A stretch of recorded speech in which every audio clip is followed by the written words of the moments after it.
All right. Shalom, shalom. I'd like to start off by saying, Barakatah Yahweh, Barakatah Yahweh Shai, Ho Elohim La Yahweh, Bahashem Yahweh Shai, Bahashem, Qadash. Double honors to the elders and apostles of Great Millstone who rule well. Blessings and salutations to the hopeful elect that's scattered abroad, the Akim and the Aqua that's listening in. Yahweh Ratazah, Lord willing, that the lesson is edifying. The brother Shuab Amawan back at you with another lesson. And as always, we come out week in and week out to prophesy the downfall of America, which is also known as Babylon the Great, all right, to prophesy the downfall of the so-called white man, which is the devil that the Bible speaks of, all right, and salvation is preached unto you so-called Negroes, Latinos, and Native American Indians, which are the true Hebrew Israelites that the Bible speak of, all right, and it is now high time to awake out of sleep, for our salvation is nearer than we believe, okay, and as always, we say, you know, it's beautiful times that we're living in, all right, because of the things that are happening upon the earth, all right, which is all prophecy, okay? We're in the time and in the spirit of prophecy on a daily basis, man. And that's why you see this place, Babylon the Great, being destroyed little by little, all right, because you have this so-called white man's queendom, all right, it's so damn polluted and wicked that the Lord pretty much had enough of it, man, all right? And what he's doing is he is slowly bringing down and exposing Esau, man, as the scriptures tell you in Jeremiah 49. All right, let's grab that. This is Jeremiah 49.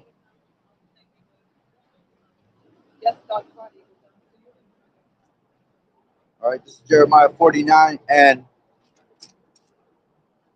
10, and it says, "But I have made Esau bare, I have uncovered his secret places, and he shall not be able to hide himself.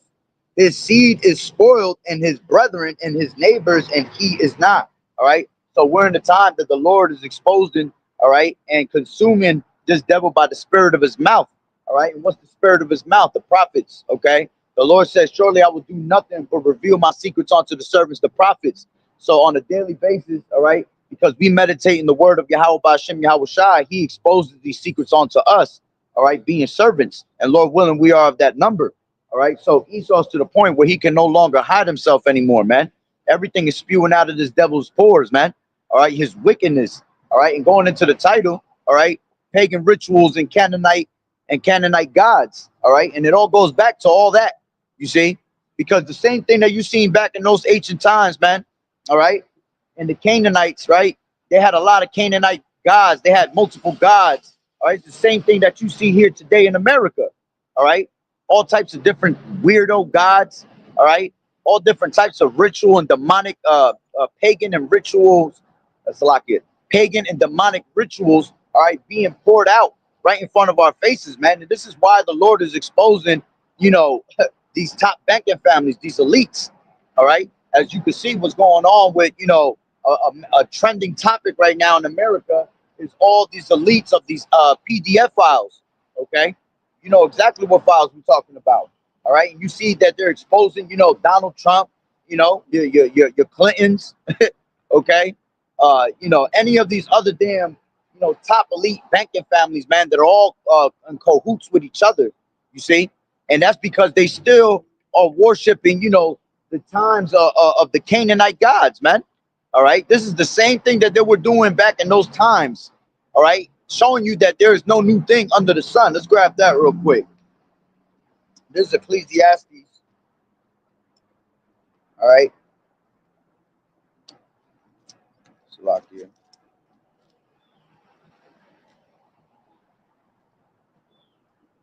This is Ecclesiastes 1 and 9. And it says, "The thing that has been, it is that which shall be, and that which is done is that which shall be done, and there is no new thing under the sun. Is there anything whereof it may be said, see, this is new? It has been already of old time, which was before us." You see? So the same thing that you see being done here in America, in Hollywood, all right? You see all these different rituals being put out, you know, through your through this witchcraft and sorcery, through your actual TV screen, all right, through your music, all right. It's the same thing that they were doing back in the ancient world, man. All right, just in different forms. You see, different times, different eras, all right. But the gods remain the same. You see, Those gods have never changed. Maybe the names have changed, all right, but within time, all right, we come to realize that it's the same thing always being done over and over and over again. That's why the scriptures repeat themselves over and over again, all right, telling you the same exact thing because our people are what? They're ignorant, they're stiff-necked, they're stiff-hearted, okay? They're hard-headed to the point where you got to tell them over and over again. And the same thing that they were doing back in the ancient time, you know, resisting the Holy Spirit, they're resisting it today, okay? But now it is worse than it's ever been, all right? This is why it tells you in 2nd Ezra, all right, 15, and this is 6. For wickedness has exceedingly polluted the whole earth. You see, exceedingly, like way and beyond, okay? Worse than it's ever been, all right? The Lord said that it would be better for Sodom and Gomorrah back in those times, man, than the times of today. You see, and those times were actually more. It was hella wicked in the times of Sodom and Gomorrah. Okay, and which that goes back to these different Canaanite gods and all that, right? They were all worshiping all types of. What did they worship? They worshiped Molech. All right, they worshiped Ishtar. They worshiped Baal. All right, are these not the same gods that these devils are worshiping today? Okay, through your music, you know, through your TV screen, you know, especially the music, man. The music industry is one of the biggest, most demonic, you know, the most demonic thing that they use today because it's spiritual that our people love actual music, man. Because we were people of music, you see, we were constantly singing onto Yahweh Ba'Shem Yahweh Shai.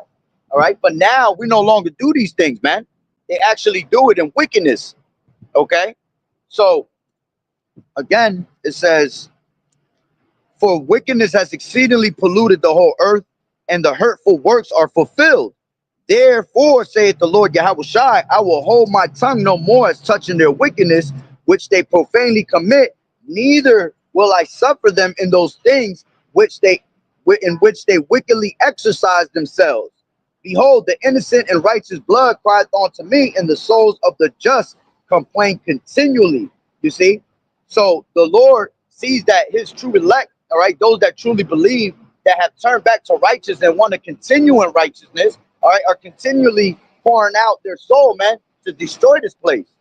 Okay? And again, it has exceedingly polluted the whole earth, this wickedness that these devils push out. All the witchcrafts and sorceries are way and beyond. Okay, this is why the Lord is exposing these devils, man. All right, you got a whole bunch of, you know, going back to the time of the Canaanites. All right, they were heavy into that paganism also. Okay, because you had the god of Baal. All right, which it was a god of weather. All right, Baal also goes into king. You know, so they worshipped it to the skies. Okay, being their top god basically. You know, which this all goes back also to Nimrod also. Okay, then you had Ishtar, which was the goddess of fertility, you know, of sexual persuasion, basically.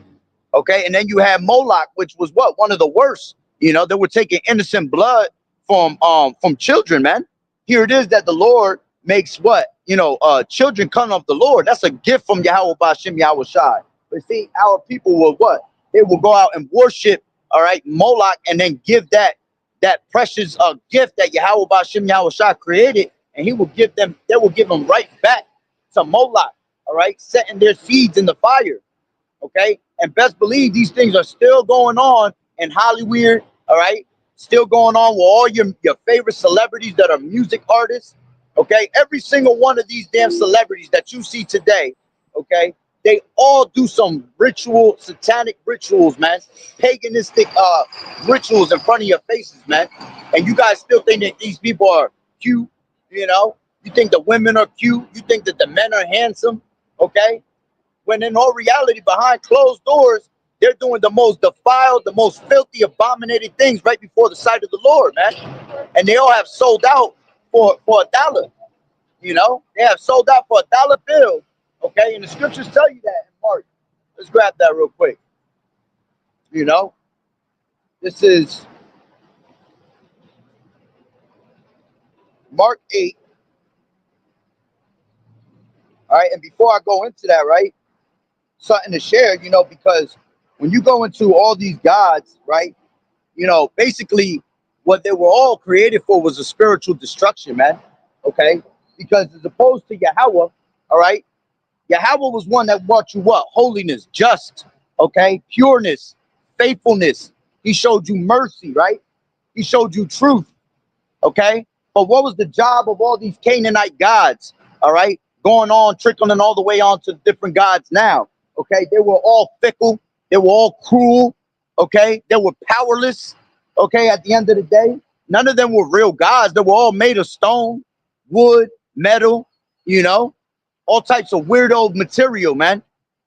When Yahweh Ba'Shem Yahweh Shai was what? All right? He was the one that created everyone in his image, all right? Going back to the Israelites. He created the Israelites, you so-called Negroes, Latinos, and Native American Indians in his image, okay? And what was the point of these Canaanite gods? It was to destroy the image of Yahweh Ba'Shem Yahweh Shai. You see? To the point where they were what? They were deceptive, all right? They taught you sensuality, okay? They taught you manipulation. They led you on to death.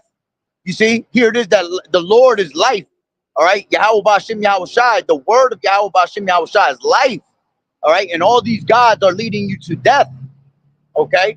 Matter of fact, before I grab Mark 8, all right, let me grab that real quick.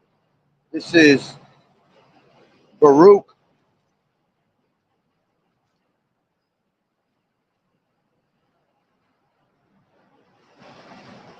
One second.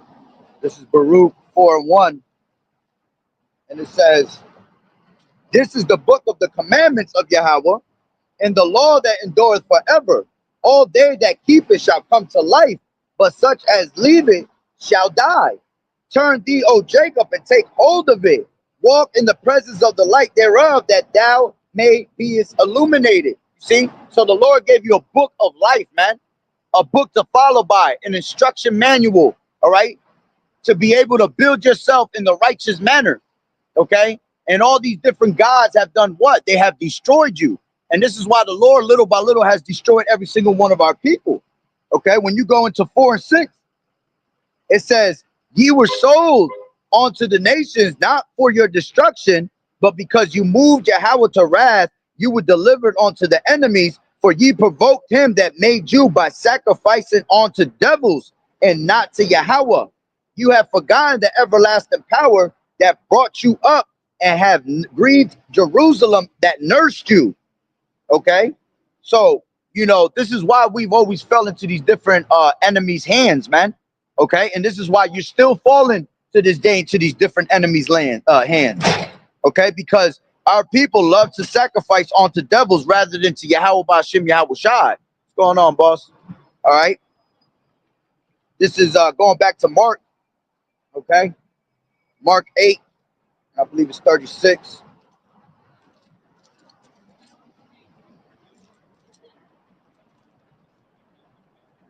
One more second. 8 and 36. It says, for what shall it profit a man if he shall gain the whole world and lose his own soul? Or what shall a man give in exchange for his soul? Whosoever therefore shall be ashamed of me and of my words in this adulterous and sinful generation, of him also shall the Son of Man be ashamed when he cometh in the glory of his Father with the holy angels. You see? So these people out here, what? Constantly selling their souls, you know, to have the glamorous life, you know, to be able to have the good things of life, the finer things of life. All right. But those are all what? Those are all pleasures of sin that are temporary, man. Pleasures of sin that are only going to last a season. Okay. What the Lord has given you is going to last forever. The Lord has given you something, all right, that will never die off, an eternal image. Okay. An eternal image with an eternal kingdom. All right. And these people sell their damn souls, you know, for the stupidest reason, man. All right. And what coming with selling your soul comes the most immoral and disgusting and defiled and filthy abominations you can ever do in front of the Lord, man. You see, the rabbit hole goes deep as hell when you go into what these devils are doing behind closed doors, man. And this is why those PDF files You know, you got Mr. DT that doesn't want to what? He doesn't want to let that shit out. Okay. The rest of these elites don't want to let that out. Okay. You got our people that now all of a sudden you don't hear them making their musics. They're all hiding. Okay. Why? They're hiding their faces because they know the shame that's gonna be brought upon them. You see, you could try to hide right behind closed doors, man. You can hide from the camera, but you can't hide from Yahweh Bashim Yahweh Shai. You see, because the Lord is constantly recording all the works that these devils do behind closed doors. All right. As a matter of fact, since we in Second Ezra, let's grab that real quick. 16 and 60, 62. It says, yeah, and the spirit of the almighty power Yahweh, which made all things and searcheth out all the hidden things and the secrets of the earth. Surely he knoweth your inventions and what you think in your hearts, even them that sin and would hide their sin. Yeah, because these things, all right, according to Luke, all right, are going to be brought to the light. And that's what you see happening right now. Everything is being brought to the light that's done in darkness. All right, this is 12 and 2 in Luke, and it says, for there is nothing covered that shall not be revealed, nor hid that shall not be known. Therefore, whatsoever you have spoken in darkness shall be heard in the light, and that which ye have spoken in the ear in closets shall be proclaimed upon the housetops. Okay, so another precept that go with that: nothing that's done in secret, man, is going to be hid. It's going to be made manifest. Let's grab that real quick.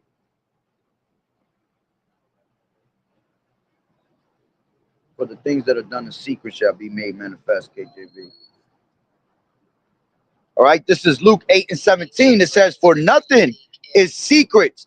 Okay, nothing is secret because Yahweh Bashim Yahweh Shai knows all things, right? It says, for nothing is secret that shall not be made manifest, neither anything hid that shall not be known and come abroad. Okay, so again, whatever you're doing in the dark, man, is going to be brought out to the light at one point. All right, whether it be through the prophets, okay, whether it be Yahweh Bashim Yahweh Shai revealing us those secrets, okay, or whether it be, you know, the angels when it comes to the time of being judged. All right, going back to what? Second Ezra 16 and 64. Therefore has the Lord Yahweh Shai exactly searched out all your works, and he will put you all to shame. And when your sins are brought forth, ye shall be ashamed before men, and your own sins shall be your accusers in that day. All right, and that's why you see a lot of these devils, they're trying to hide themselves right now, man. You see, because with all these files that are being brought out, okay, with all the tongues falling upon themselves, as the scriptures say, you know, that even Esau, Edom, his own tongue shall fall upon him. Okay, along with the rest of these nations, because remember, these nations are all in cahoots with each other, man. Okay, they all conspired together against the nation of Israel to take them out of the name of remembrance. All right, so you know everything is coming to the light because the light is shining upon the darkness. See, this is a place of darkness. This world is a place of darkness, a shadow of darkness. All right, and the only thing that shines in this place is Yahweh Shai. All right, and that's going to be through the light of the prophets. Okay, so we're the ones that exposing these devils. Believe it or not, when you see people saying the same thing that we have said for years, it's because they're constantly watching us, man. You see, now people are starting to watch the true Hebrew Israelites. All right, we're the main topic every day. All right, because this is why you have these devils trying to knock off the internet. You know, come out with all these harsh laws, draconian laws. You know, people that are preaching the word. You know, you're deemed as a domestic terrorist, basically. Okay, they're coming out with all these laws to basically imprison us for speaking against the government. You know, they want to bring all these different systems.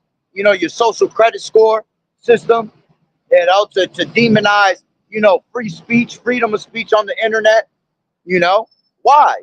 Because everything that we're saying is the truth. People tell the truth and it hurts. Come on, we tell the truth and it hurts these people, man. All right. And they thought that they were going to be able to hide their sins forever, man. Matter of fact, it tells you that in Psalms. Let me grab that real quick. This is Psalm 64.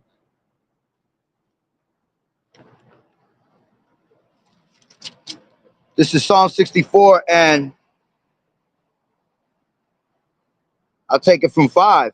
It says, they encourage themselves in an evil matter. They commune of laying snares privily. They say, who shall see them? You see? All right. Whether it be the snares, whether it be their wickedness. All right. They think that the Lord is not watching. They think that the Lord has forgotten the things that they have done. All right. But the Lord hasn't forgotten anything, man. The Lord is just allowing them to accumulate their sins. So when that time comes to be judged, all right, there's no excuse. There's no turning back from that judgment. You see?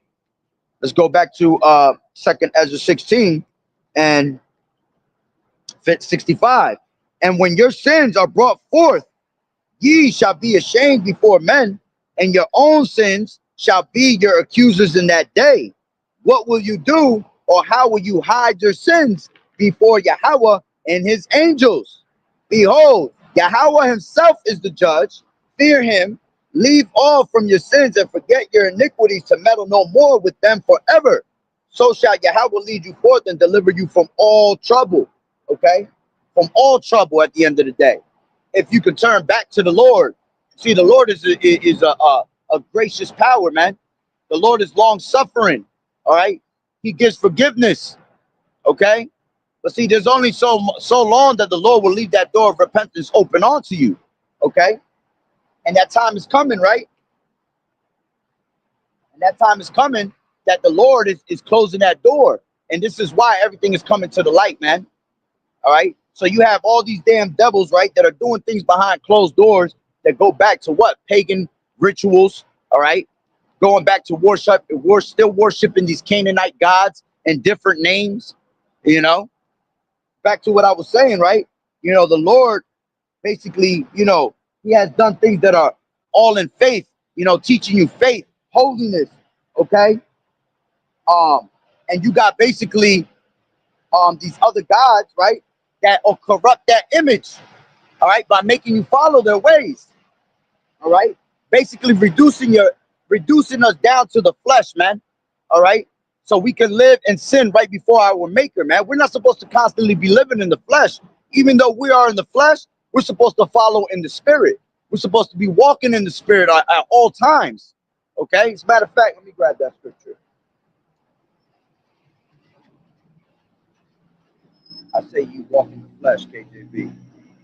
Because those that are of this flesh mind the things of the flesh, right? Those that are of the spirit mind the things of the spirit. Okay? This is Galatians 5. This is Galatians 5 and 16. And it says, this I say then, walk in the spirit, and ye shall not fulfill the lust of the flesh. Okay? And that's what all these different gods, all right, and all these rituals that they show you in witchcraft and sorceries right before your eyes, that's exactly what they lead you to do, to constantly walk in the flesh, because it's a natural thing for the man to walk in the flesh, because we live carnally. You see, we're in the carnal flesh all day long, so it's that much easier for us to be led to that. See, but it's hard to do the right thing. It's hard to live in the spirit. Okay, if it was that easy, everybody would be doing it, man, and we'd be good. Everything be peaches and cream out here, man. We wouldn't have the Lord constantly reminding us through the prophets, through the scriptures, you know, to do the right thing, because we'd all be doing it. But it's already, you know, predestinated, all right, for us to definitely walk in the flesh. The creature was subject to vanity. Okay. It says, for the flesh lusteth against the spirit, and the spirit against the flesh. And these are contrary the one to the other, so that ye cannot do the things that you would. You see? So we want to be living in the righteous manner, man, but because the creature is subject to vanity, all right? The spirit is always is always at war with the flesh, man.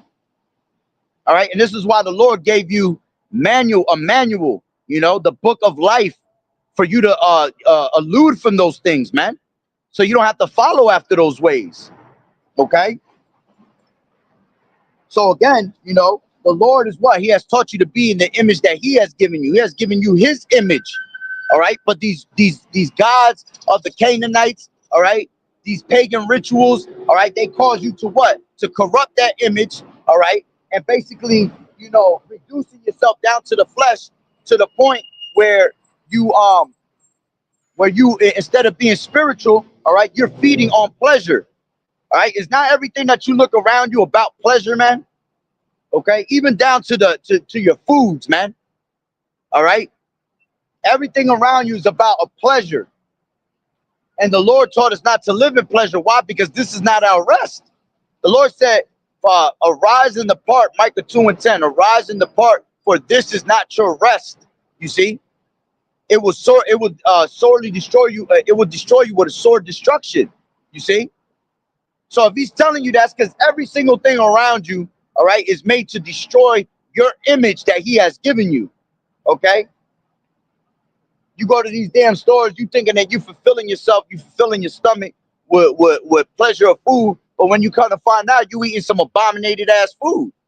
You out there eating pork, you know, sucking on your finger like, oh damn, that shit was good. But the Lord done gave you laws in the Levitical laws, right? 11th chapter of Leviticus to basically follow, all right? Because all those things were bad onto our bodies, man.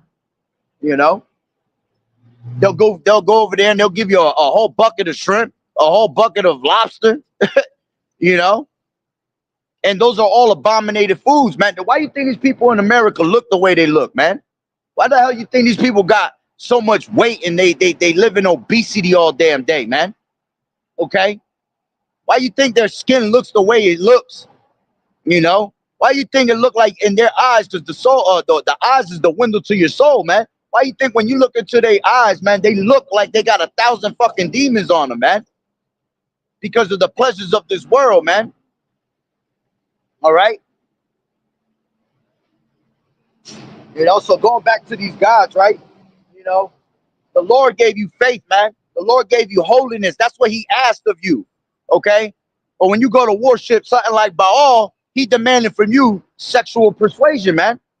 He's asking for you to be sexually immoral towards Yahweh Ba'Shem Yahweh Shai. All right. And that's what a lot of these actors and these rappers, that's one of the main things that they're into, man. All right. Behind closed doors, they're all being straight fagonometry, bro.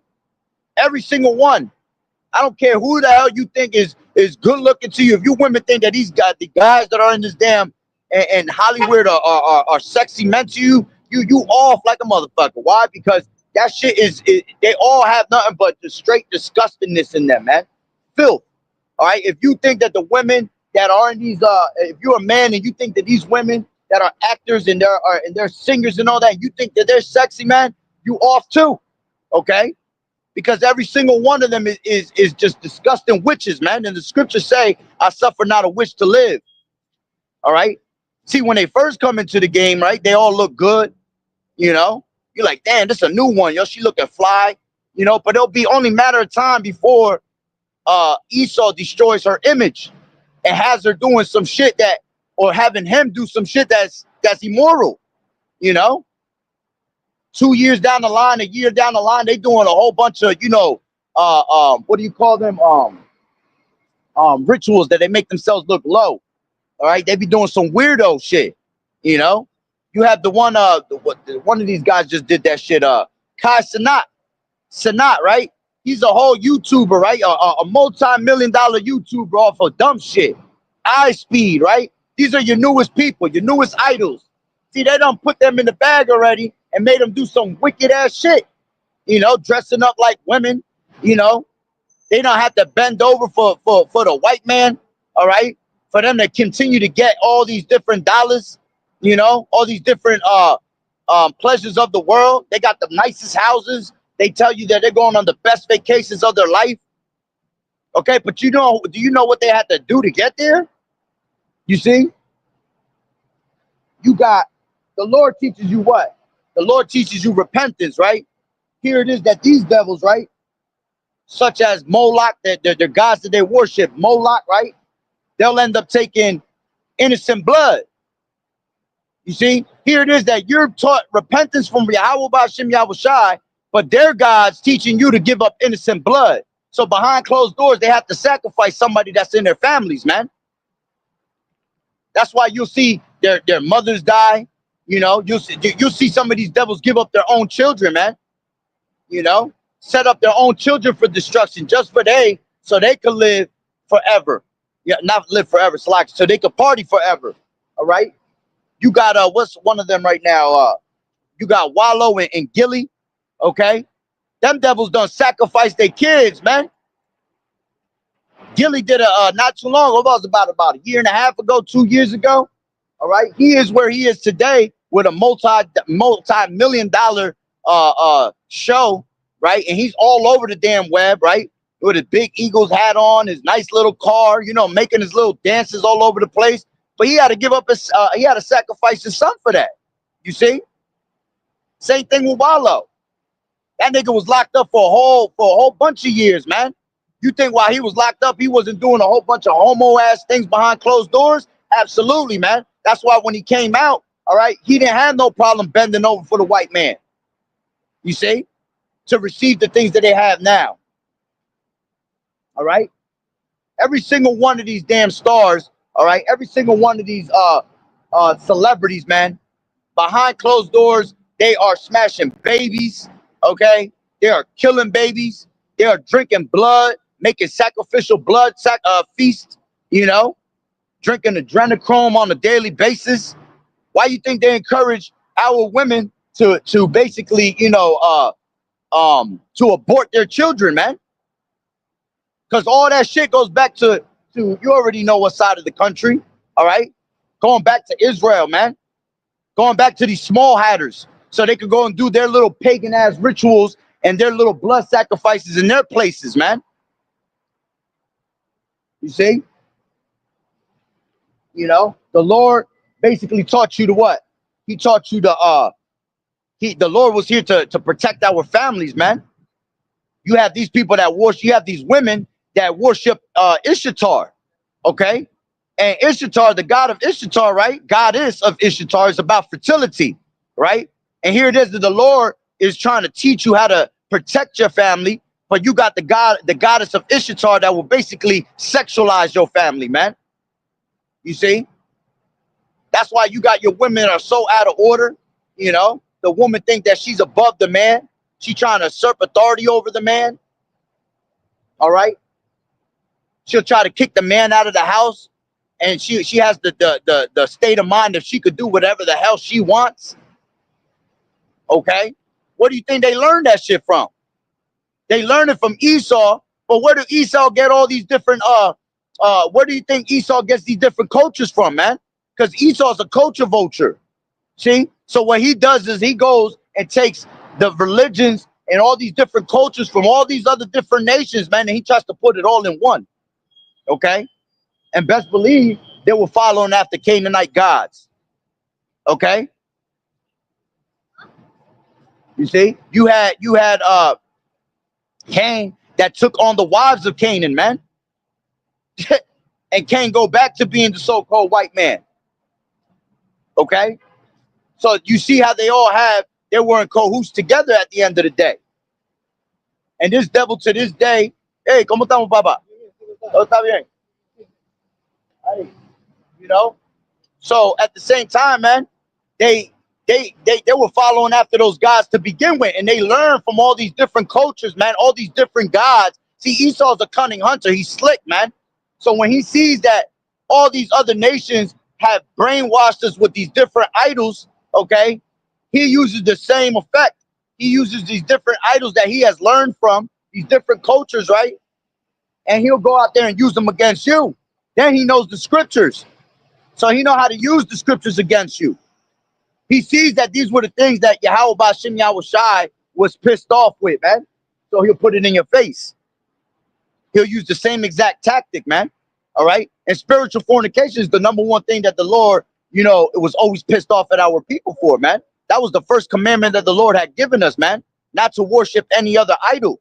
Okay. As a matter of fact, let's grab that real quick. Doing too much talking. All right. This is Exodus.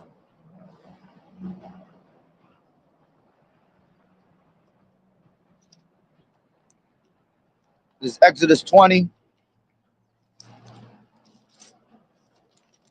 and 3, and it says, thou shalt have no other gods before me.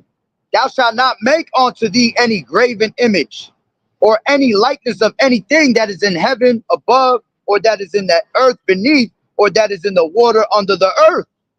Thou shalt not bow down thyself to them, nor serve them. For I, the Lord Yahweh, thy power, am a jealous power, visiting the iniquities of the fathers upon the children unto the third and fourth generation of them that hate me, and showing mercy unto thousands of them that love me and keep my commandments. You see? So the Lord told you, all right, not to follow after those gods, man, not to create any image. Okay? The Lord told you not to even make mention of them, man. All right? I believe that's in 22.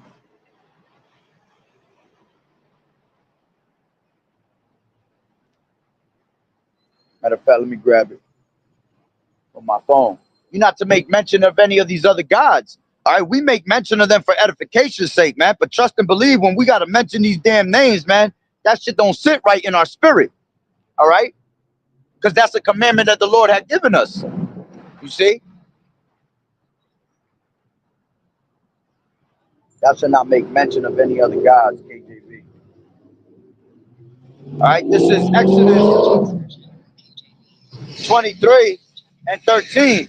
And it says, and in all things that I have said unto you, be circumspect, and make no mention of the name of other gods, neither let it be heard out of thy mouth. Okay?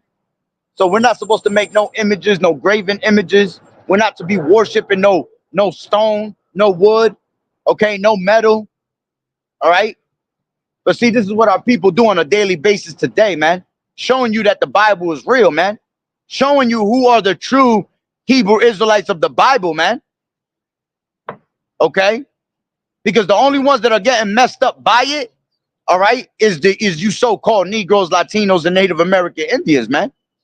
None of these other nations that are worshiping on these other different gods, none of them is catching hell. All right, because they're doing what they're supposed to be doing. They had those creations created for them because they have no God, man. You see? Matter of fact, let's grab that real quick. All right, this is Wisdom of Solomon 8.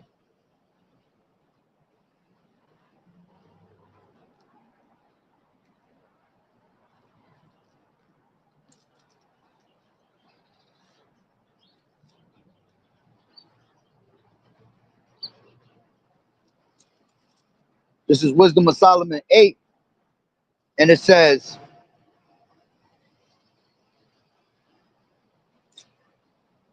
give me 1 second, hold on.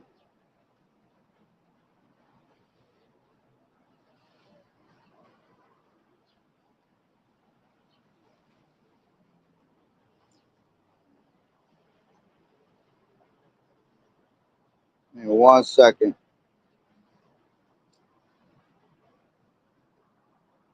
Might not even be 8. Might be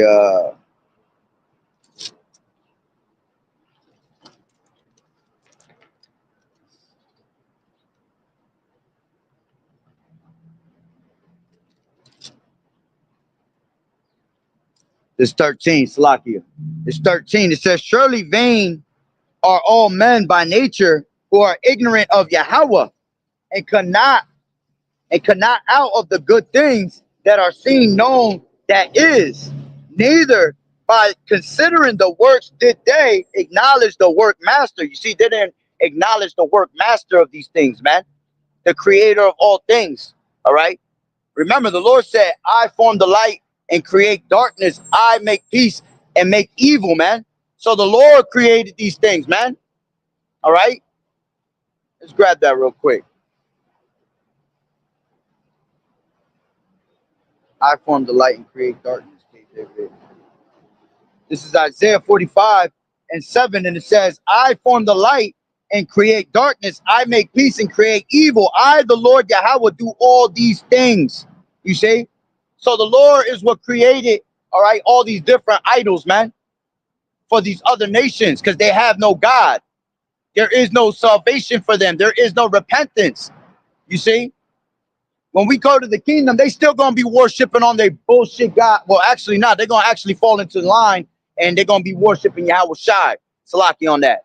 All right. They're gonna worship Yahweh Shai, man. They're gonna have to follow the law, statutes, and commandments.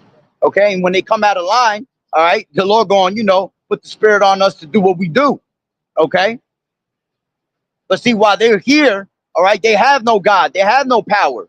So that's why the Lord allowed them, all right, to have these different idols. All right. As a matter of fact, to go with that, Wisdom of Solomon, the 12th chapter.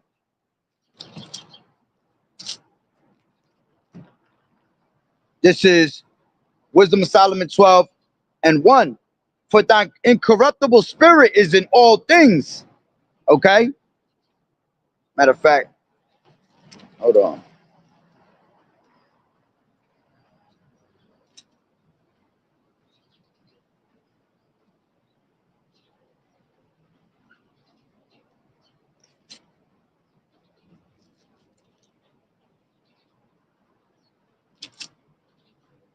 Grab something real quick. Salakia.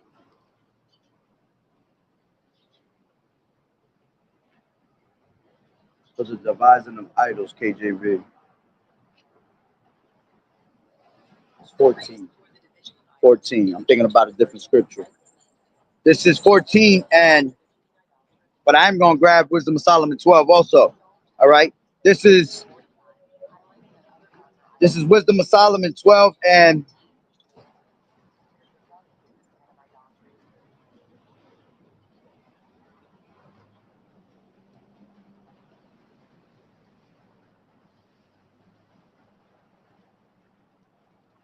well, let's take that from the top. All right. It says again, one preparing himself to sail and about to pass through the raging waves, called upon a piece of wood more rotten than the vessel that carrieth him. For verily desire of gain devised that, and the workman built it by his skill. But thy providence, O Father, governeth it. For thou hast made a way in the sea and a safe path in the waves, showing that thou canst save from all danger. Yeah, though a man went to sea without art, it says, nevertheless, thou wouldest not that the works of thy wisdom shall be idle. And therefore do men commit their lives to a small piece of wood, and passing through the rough sea in a weak vessel are saved. For in the old time also, when the proud giants perished, the hope of the world governed by the hand escaped in a weak vessel, and left to all ages a seed of generation. For blessed is the wood whereby righteousness cometh, but that which is made with hands is cursed, as well as he that made it. He, because he made it, and it, because being corruptible, it was called God. For the ungodly and his ungodliness are both alike hateful unto Yahweh. For that which is made shall be punished together with them that made it. Therefore, even upon the idols of the Gentiles shall there be a visitation, because in the creature of Yahweh they are become an abomination and stumbling blocks to the souls of men, and snare to the feet of the unwise, man. You see? So these things have become stumbling blocks onto our people at the end of the day, man. All these different types of gods, all right? All right, all these different types of material gods that cannot speak, that are dumb, all right, that are deaf, they're blind. They stand in one spot, man, and they do nothing. And you look stupid as hell sitting in a damn church, man, praising this damn thing, man, or having a shrine to them in your damn home. All right. Again, the Lord, all right, has made promises, man. The Lord has actually manifested himself. What the hell has these idols done for you? Nothing. You see? It says, for the dividing, Salakia, it says, for the devising of idols was the beginning of spiritual fornication, and the intervention of, Salakia, in the invention of them, the corruption of life. Okay? You see? Going all the way back, man, to when we started worshiping these different idols, man. It was already the corruption of our life. It was made for our destruction. You see? All these Canaanite gods, all right, all these Canaanite ways, all their rituals was made for our destruction, man, because you truly not believed in Yahweh Bashim Yahweh Shai after he gave you the fact, all right, that he gave you a manual to follow by, man. He gave you all the jewels to follow him and worship him in the correct manner, all right, and you still chose to worship these different idols, man. You see, look, when the law, statutes, and commandments were being written, right? When you had Moses on Mount Sinai, man, what was our people doing out there, man? Down at the bottom of the mountain, man. They were out there making worshiping idols, man. Giving up their gold, giving up their earrings to create a calf, man, a cow, all right, of gold. You see? And what did Moses have to do? Moses had to basically ask the Lord to repent from it, man, because he was about to destroy them. You see? But see, in this time, we ain't asking the Lord to repent, man. We want the Lord to take y'all each and one of y'all out the way for a reason, man. Because you didn't get it back then. You didn't get it, you know, throughout the different reincarnations you were in, and you still don't get it to this day. You know? So it's very well needed that you be taken out of the way. You know, you have to go through death and pain, man, and be retaught, all right, coming out of the loins of the elect. You see, having the inward, the law, statutes, and commandments in our inward parts. You see? So it says, for the devising of idols was the beginning of spiritual fornication, and the invention of them the corruption of life. For neither were they from the beginning, neither shall they be forever. For by the vain glory of men they entered into the world. Okay, yeah, because you could thank Esau for that, man. Esau, let's grab that real quick. This is Romans 1 and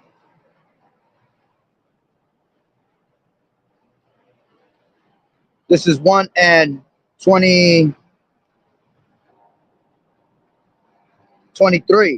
right? Take it from 21. It says, because that when they knew Yahweh, they glorified him not as Yahweh, not as power, neither were they thankful, but became vain in their own imaginations, and their foolish heart was darkened. Professing themselves to be wise, they became fools, and changed the glory of the uncorruptible power into an image made like to corruptible man, and to birds and four-footed beasts and creeping things. You see? Wherefore Yahweh also gave them up to uncleanness through the lust of their own hearts, to dishonor their own bodies between themselves, man. Who changed the truth of Yahweh into a lie, and worshipped and served the creature more than the Creator, who is blessed forever. Amen. You see? So, you know, you had these other nations that were creating these gods, right? Had us worshiping them. But then you had Esau eventually, right? That will go and follow after all these other nations and grab all those different types of idols, man, and put them right before our face, man. To the point where he has us so lost and all these different types of idols that there's thousands of religions now. There's thousands of idols. You see? And he has changed, you know, the image of Yahweh into these images of four-footed beasts, creeping things, you know, he'll have you worshiping a damn tree, man. He'll have you worshiping a sign if you let him. Okay? Because we the ones that had that God gene, man. So we're made to worship something. But see, the Lord said that they have a zeal for God, but not according to knowledge. And because my people are destroyed from the lack of knowledge, right? And they have rejected knowledge, the Lord has rejected them. Okay? Because they don't want to bother to learn about the true power. So they go out there and they follow after whatever they see, man. See, our people are hard-headed, man. They don't want to be they don't want to be leaders. Okay, they want to be followers, man. They follow after all these heathen in their perverted ways, man. They follow after Esau, Edom all day long, but they won't follow after the ways of Yahweh Bashim Yahweh Shai. You see? They don't want to follow after the ways that the prophets are teaching them, man, to turn from wickedness to righteousness. You see, they love doing these things, man. They think it's a joke. See, but it's all fun and games till the Lord comes and judges, man. It's all fun and games till the Lord start making these people drop like flies. Then when they on their backs and they half dead, now they want to look up to the sky and they want to, oh God, please help me. If there's a God, save me. That's when the Lord's gonna look at you and say, what, man? Go and worship the gods which you have chosen. You see, and let them help you and save you in the time of your tribulation. Why? Because you have forsaken the power, man, the true power. Right? So going back to Wisdom of Solomon 14, all right, it says, therefore, even upon the idols of the Gentiles,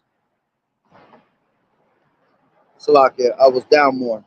I'll read it from there anyway. Therefore, even upon the idols of the Gentiles shall there be a visitation, because in the creature of Yahweh, they are become an abomination and a stumbling block to the souls of men and a snare to the feet of the unwise. For the devising of idols was the beginning of spiritual fornication, and the invention of them the corruption of life. For neither were they from the beginning, neither shall they be forever. For by the vainglory of men they entered into the world, and therefore shall they come shortly to an end. All right, and the Lord is ending all that shit right now, man.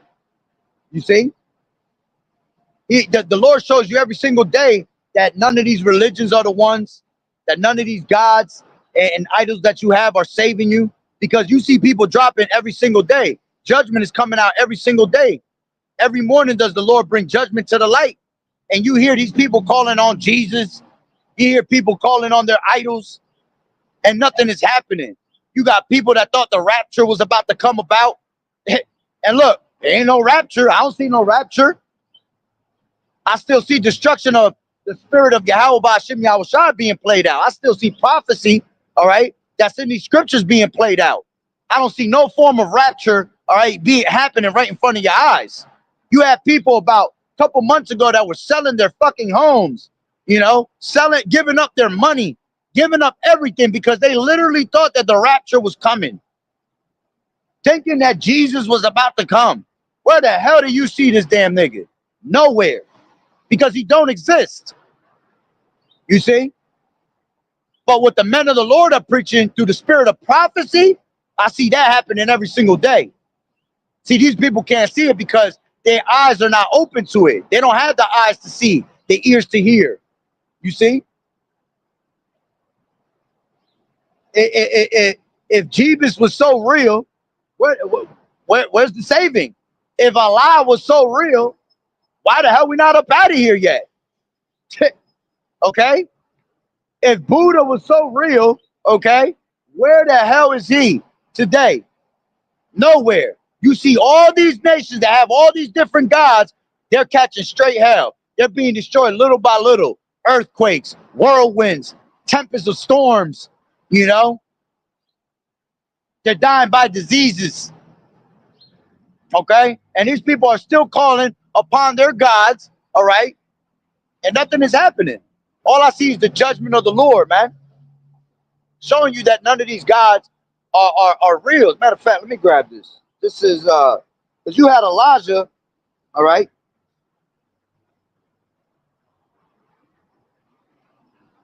This is 1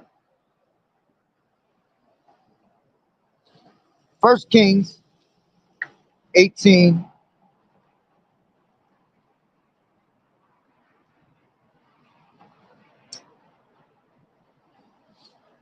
Let me get just straight to the point.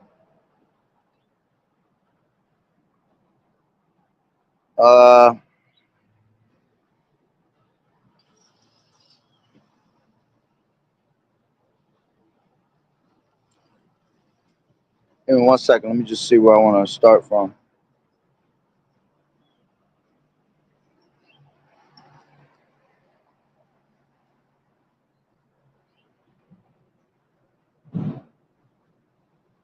All right, let me take it from, I'll take it from 17, right?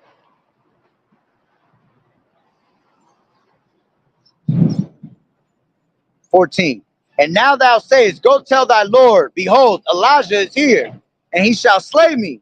And Elijah said, as the Lord of hosts liveth, before whom I stand, I will surely show myself unto him today. So Obadiah went to meet Ahab and told him, and Ahab went to meet Elijah. And it came to pass when Ahab saw Elijah, that Ahab said unto him, art thou he that troubleth Israel? And he answered, I have not troubled Israel, but thou and thy father's house, and that ye have forsaken the commandments of Yahweh, and thou hast followed Balaam. Okay, going into Baal, right? Now therefore send and gather to me all Israel onto Mount Carmel, and the prophets of Baal 450, and the prophets of the groves 400, which eat at Jezebel's table. So Ahab sent unto all the children of Israel, and gathered the prophets together onto Mount Carmel. And Elijah came unto all the people and said, how long halt ye between two opinions? If the Lord Yahweh be power, follow him. But if Baal, then follow him. And the people answered him not a word. Then said Elijah unto the people, I, even I only, remain a prophet of the Lord Yahweh, but Baal's prophets are 450 men. Let them therefore give us 2 bullocks, and let them choose 1 bullock for themselves, and cut it in pieces, and lay it on wood, and put no fire under. And I will dress the other bullock, and lay it on wood, and put no fire under. And call ye the name of your gods, and I will call on the name of the Lord Yahweh. And the power that answereth by fire, let him be power. And all the people answered and said, it is well spoken. And Elijah said unto the prophets of Baal, choose 1 bullock for yourselves, and dress it first, for ye are many.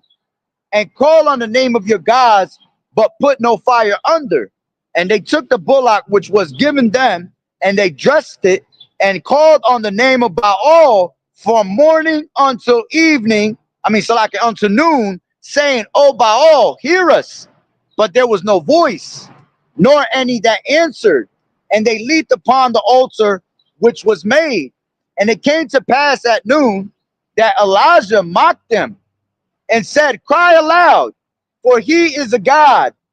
Either he is talking, or he is pursuing, or he is on a journey, or peradventure he sleepeth and must be awaked. And they cried aloud, and cut themselves after the manner with knives and lancets, till the blood gushed out upon them. And it came to pass, when midday was past, that they prophesied to the time of the offering of the evening sacrifice, that there was neither voice, nor any to answer, nor any that regarded. And Elijah said unto the people, come near unto me. And all the people came near unto him, and he repaired the altar of the Lord Yahweh that was broken down. And Elijah took 12 stones, took 12 stones, according to the number of the tribes of the sons of Jacob, and unto whom the word of the Lord Yahweh came, saying, Israel shall be thy name. And with the stones he built an altar in the name of the Lord Yahweh, and he made a trench about the altar as great as would contain 2 measures of seed. And he put the wood in order, and cut the bullock in pieces, and laid him on the wood, and said, fill 4 barrels with water, and pour it on the burnt sacrifice on the wood. And he said, do it the second time. And he did it on the second time. And he said, do it a third time. And then they did it the third time. And the water ran around about the altar, and he filled the trench also with water. And it came to pass that at the time of the offering of the evening sacrifice, that Elijah the prophet came near and said, Lord Yahweh, power of Abraham, Isaac, and Israel, let it be known this day that thou art power in Israel, and that I am thy servant, and that I have done all these things at thy word. Hear me, O Yahweh, hear me, that this people may know that thou art the power, Yahweh, and that thou hast turned their hearts back again. Then the fire of the Lord fell and consumed the burnt sacrifice, and the wood, and the stones, and the dust, and it licked up the water, that was in the trench. And when all the people saw it, they fell on their faces and they said, the Lord Yahweh, he is the power. The Lord Yahweh, he is the power. You see? So showing you that none of them damn idols that they were worshiping, all right, were real, man. He started mocking their power, man. You know what's funny as hell is like I done cursed, man. I done cursed a couple of these Christians out with their little nonsense, man. All right, and the funniest thing is when I tell them, pretty much f Jesus. Ain't nobody care about that shit. All right, and they're like, oh my God, oh my God, he's gonna destroy you. Watch, nigga, I'm still here. I'm still here standing. you know, I done said that shit to a whole bunch of them already, man. And we ain't gotta get out of character like that, but some of these people just be so stupid and so dumbfounded into their own little warped minds, man, that you gotta talk to them like that to show them that shit don't exist, man. It's such a stronghold upon those people, man. You see? Matter of fact, let's grab another one. They're giving me the thought of you got to go into Bel the Dragon, right? Bel and the Dragon. That's a short chapter. I'll read that chapter real quick. This is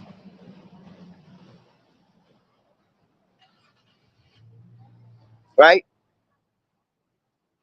So this is. It says, and the king of Tigers, right, was gathered to his fathers, and Cyrus of Persia received his kingdom. And it says, and Daniel conversed with the king and was honored above all his friends. Now the Babylons had an idol called Bel, and there were spent unto him every day 12 great measures of fine flour and 40 sheep, and 6 vessels of wine. And the king worshipped it and went daily to adore it, but Daniel worshipped his own power. And the king said unto him, why dost thou worship Bel? Who answered and said, because I may not worship idols, right? Oh, Salaki, hold on. It says, who answered and said, because I may not worship idols made with hands, but the living power, who has created the heaven and earth and has sovereignty over all flesh. Then said the king unto him, thinkest thou not that Bel is a living God? Seest thou not how much he eateth and drinketh every day? Then Daniel smiled and said, O king, be not deceived, for this is but clay within and brass without, and did not eat or drink anything. So the king was wroth and called his priests and said unto them, if ye tell me not who this is that devoureth these expenses, ye shall die. But if ye can certify me that Bel devoureth them, then Daniel shall die. For he has spoken blasphemy against Bel. And Daniel said unto the king, let it be according to thy word.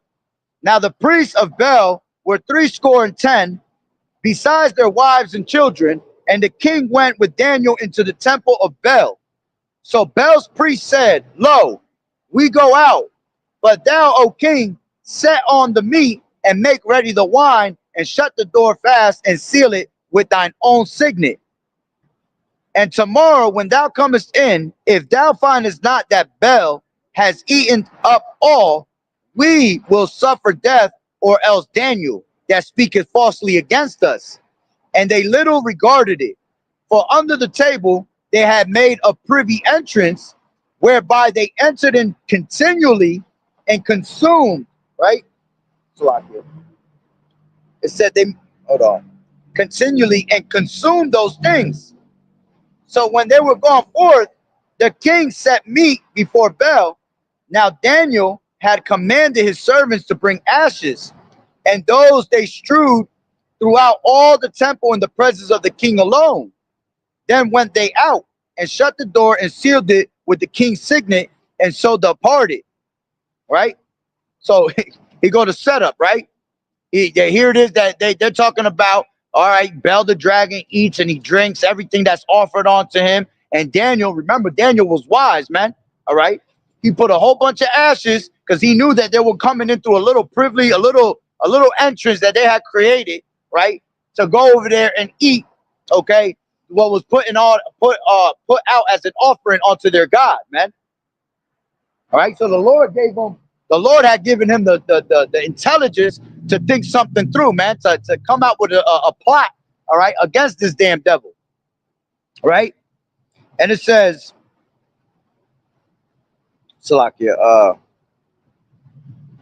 it says, so when they were gone forth, the king set meats before Bel. Now Daniel had commanded his servants to bring ashes, and those they strewed throughout all the temple in the presence of the king alone. Then went they out and shut the door and sealed it with the king's signet, and so departed. Now in the night came the priests with their wives and children, as they were wont to do, and did eat and drink up all. In the morning betime the king arose, and Daniel with him. And the king said, Daniel, are the seals whole? And he said, yeah, O king, they be whole. And as soon as they had opened the door, the king looked upon the table and cried with a loud voice, great art thou, O Bel, and with thee is no deceit at all. Then laughed Daniel and held the king that he should not go in, and said, behold, now the pavement and mark well whose footsteps are these. And the king said, I see the footsteps of men, women, and children. And then the king was angry and took the priests with their wives and children, who showed him the privy doors where they came in, and consumed such things as were upon the table. Therefore the king slew them and delivered Bel into Daniel's power, who destroyed him in his temple. And in that same place there was a great dragon which they of Babylon worship. And the king said unto Daniel, wilt thou also say that this is of brass? Lo, he liveth, he eateth and drinketh. Thou canst not say that there is no living power. Therefore worship him. Then said Daniel unto the king, I will worship the Lord my power, Yahweh Shai, for he is the living power. But give me leave, O king, and I shall slay this dragon without sword or staff. The king said, I will give thee leave.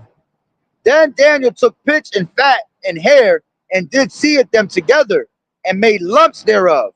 This he put in the dragon's mouth, and so that the dragon burst in sunder. And Daniel said, lo, these are the gods ye worship. When they of Babylon heard that, they took great indignation and conspired against the king, saying, the king is become a Jew, and he has destroyed Bel. He has slain the dragon and put the priest to death.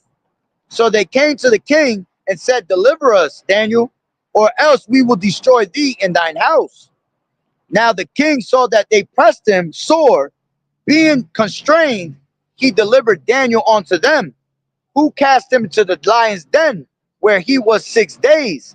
And in the den there were 7 lions. They had given them every day 2 carcasses and 2 sheep, which then were not given to them, to the intent that they might devour Daniel. Now there was in the jury a prophet called Habakkuk, who made pottage and had broken bread in a bowl, and was going into the field for to bring into the reapers. But the angel of the Lord Yahweh Shai said unto Habakkuk, go carry the dinner that thou hast into Babylon unto Daniel, who is in the lion's den. And Habakkuk said, Lord Yahweh Shai, I never saw Babylon, neither do I know where the den is. Then the angel of the Lord Yahweh Shai took him by the crown and bare him by the hair of his head, and through the vehemency of his spirit set him in Babylon over the den. And Habakkuk cried, saying, O Daniel, Daniel, take the dinner which Yahweh has sent thee. And Daniel said, thou hast remembered me, O Yahweh, neither hast thou forsaken them that seek thee and love thee. So Daniel arose and did eat, and the angel of the Lord Yahweh Shai set Habakkuk in his own place again immediately. Man, that show you how the Lord gonna be doing miracles for us in these last days, man. See, that's why we're not gonna worry when we put into you know, into prison, when we're put in, when we don't have food, when we don't have nothing to drink, man, the Lord gonna be doing all types of miracles on a whole nother level, man. This is why everything written aforetime is written for our learning, man. You see? So it says, oh shit. It says, and Daniel said that, Salaka. So Daniel arose and did eat, and the angel of the Lord Yahushua set Habakkuk in his own place again immediately. Upon the seventh day, the king went to bewail Daniel, and when he came to the den, he looked, and behold, Daniel was sitting. Then cried the king with a loud voice, saying, great are Yahushua, power of Daniel, and there is none other beside thee. And he drew him out and cast those that were the cause of his destruction into the den, and they were devoured in a moment before his face, man. You see? So it just goes to show you, man, none of these gods of this world, all right, are real. None of these gods are going to be able to save you and give you salvation, man. The only true power that exists is Yahweh Ba'Shem Yahushua, man. Okay? And he is the creator of all these gods.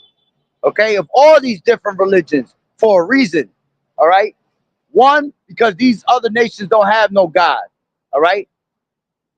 Two, because he does it to test those that really are of Israel, so-called Negroes, Latinos, and Native Americans, right? He does it to test to see if they really are about Yahweh Ba'Shem Yahushua, man. See, the Lord has a small remnant that's not going to bow down to the knee, not going to bow their knee down to Baal, man. All right. And that 7,000 goes into a what? It goes into a complete number. The number 7 represents completion. You see? So he only has 1/3, all right, of our people, 33.3% of our people that's really going to truly believe in the spirit. All right. But 66.6% of our people are not going to believe, man. And that's why the Lord said that 2/3 of our people shall be cut off and die in the land, man. You see? And that's what you're starting to see here now, man. All right. Judgment is beginning at the house of Israel. Okay. And once it comes to the house of Israel, it's going to come to the rest of these heathens, man. You see? Because they are nothing but spittle unto the Lord. All right. Them and their gods. Okay. So let's go back to Wisdom of Solomon, the 14th chapter, right? So it goes to verse 12. It says, for the devising of idols was the beginning of spiritual fornication, and the invention of them the corruption of life. For neither were they from the beginning, neither shall they be forever. For by the vainglory of men they entered into the world, and therefore shall they come shortly to an end. For a father afflicted with untimely mourning, when he has made an image of his child, soon taken away, now honored him as a god, which was then a dead man, and delivered to those that were under him ceremonies and sacrifices. And you see that a lot happening today, man. You see a lot of our people, man. You're not supposed to tat no names on your body, of the dead. You got people that when people die, they want to carry the ashes. They want to take the ashes home, put it on a shrine on the top of a fucking cabinet, china cabinet, right? They be praying to it every night like it's a god. What the hell is you praying to, man? First of all, that ain't even ashes of the person that was dead. I'm gonna tell you that from the beginning. You see? Because these morticians and these morgues, right? They be lying, man. They'll tell you that they gave you a bunch of ashes, man. But that shit ain't no ashes of the people that you thought were dead. The people that died. They just gave you a bunch of ashes of whatever the hell they put in there. All they're trying to do is make money off of you, man. You see? So, you got people that really do that. Northern Kingdom is heavy on that, man. All right? When they die, they want to have their ashes, they want to keep a piece of something. And they worship it every day. Oh, he's watching over me in the heavens. I see him in my dreams. I talk to him every day. Nah, man, that's bullshit. All right? When you die, man, your spirit go back to the spirit world, and that's it. Okay? Your body's supposed to be buried in the ground, all right? And it's supposed to go and deteriorate with the earth, man. To ashes you return. That's it. You were created from the ground, you return onto the ground. And you turn into ashes and you become one with the ground. That's it. okay? And your spirit goes back to the Heavenly Father, which is the Father of all spirits, right? And then after that, when it's time, after 3 or 4 generations, roughly around 120 years, right? You come back in reincarnation, the Lord puts you back in another body. Plain and simple. You see, it's in the scriptures. There's plenty of scriptures that tell you about reincarnation, man. But see, these are the things that these Canaanite gods, all right, have taught you in time, man. You know, all these different philosophies of the world, right? So continuing on, 16, it says, thus in process of time, an ungodly custom grown strong was kept as a law, and graven images were worshipped by the commandments of kings, whom men could not honor in presence because they dwelt far off. They took the counterfeit of his visage from far and made an express image of a king whom they honored, to the end that by this their forwardness they might flatter him that was absent as if he were present. Also, the singular diligence of the artificer did help to set forward the ignorant to more superstition. Yeah, and that's why, all right, those that create the idols, man, all right, and help create these things, you're also going to be destroyed in a horrible manner, man. Okay? Because you're not supposed to be an artificer, man. Okay? Here it is. You are making these idols onto the rest of these people for them to believe it. So you're just as much trouble than they are, man, that actually worship and believe in these idols. Okay? Matter of fact, when I was making, I still make them, but when I was making staffs for brothers, I had this one guy, he tried to play me out, and I felt it through the spirit too. He was cool as hell and everything, but see, you got to understand how Satan come, man. Satan come in a weird way sometimes, all right? And the one guy was always buying mad necklaces off of me, right? But one day he comes up to me and he tells me, yo, I need you to make me a staff, because he liked the staffs that I made. And I was down for it. You know, I was about to charge him like $400 for it, right? And then all of a sudden he came with a blueprint of the staff itself. See, when I make staffs out of through the spirit, man. You just tell me what you want, right? And I'm gonna make it at the end of the day, you know. But when you giving me an actual blueprint, yeah, see, now you trying to set me up and make me an artificer of something that's wicked. And I felt it through the spirit, because he wanted a particular type of staff. He wanted a staff that was made with a curve on it. You know, it looked like almost like one of them staffs from bro. Stop taking pictures, bro. I see you. All right. He wanted a staff that looked like some Lord of the Rings shit. All right. And then he wanted me to wrap nothing but copper over it, right, from the top to the bottom. And then he wanted me to put an actual crystal ball on the top of it. And then he wanted one on the bottom. And then he wanted 12 different stones in between it, you know, basically all tied around with the actual copper, man. And the more I kept looking at it, you know, something kept feeling funny in my spirit, man. And I was like, oh, hell nah, man. I had to basically go tell the guy, I was like, listen, bro, I fucks with you and all that, but I'm not making this for you. He got sad. And something told me, if he gets sad about it, he was trying to set me up. If he don't get sad about it, and just be like, all right, bro, do whatever you want to it. Because I said, I'll do what you want, but I'm going to do it my way. I'm not going according to your blueprint. You know what I'm saying? And the spirit had me, you know, feeling like, all right, if he gets mad at it, it's because he's trying to set me up through the spirit, you know, without him even realizing. He didn't even realize he had a demon on him at that time, man. But come to find out that he wanted it so he could put it down to the earth and get energy from the earth. And then when I looked up some shit, right, on the internet, I came to find out that it goes back to being a stick of the dead type shit. You know, people that were, you know, into witchcraft, okay, will have sticks like that, man, and try to, you know, draw energy from the earth, you know. Now, I would have been put to death for doing some shit like that, man, because I would have been the artificer, you see. I'm the one that's making and creating it for this damn devil, you know. And here it was, we knew each other for a minute. I had to cut him off. I was never friends with him again.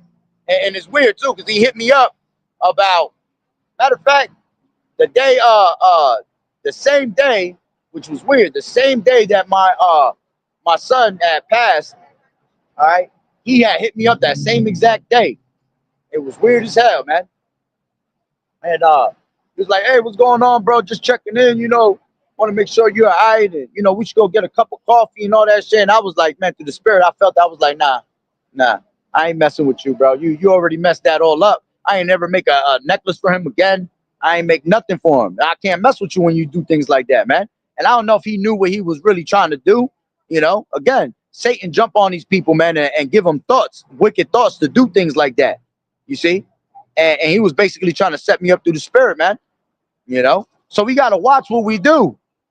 There's always some type of spiritual fornication that's being done, through the eyes of men. All right, especially people that are in this truth, man, because these demons know us, man. All right, these demons know who we are. You go into the story of the sons of Siva. All right, they were out there watching Paul and Yahushua making miracles, and then they tried to go out there and make miracles just like Paul and Yahushua in the same name, right? But the demons came out and told them what? They said, Yahushua and Paul I know, all right, but who are you? So these demons know exactly who we are, man. These demons are always trying to find a way to make us go off. I could get in a car right now and the demon will jump on somebody and try to make them hit my car. You see? That's the spiritual wickedness in high places that we got to deal with on a daily basis. That's why you have to be rooted and grounded in this truth, so you can be able to discern these things when they come upon you. All right. And then you don't get set up with an okie doke. All right. Next thing you know, you just worshiping something in front of your power, man. And now your power is a jealous power, right? And he'll go out there and he'll destroy you for that. You see? So you got to be careful. All right. So going back to Wisdom of Solomon 14 and what was it? 18. Also, the singular diligence of the artificer did help to set forward the ignorant to more superstition. All right. For he peradventure will willingly to please one in authority, forced as his skill to make the resemblance of the best fashion.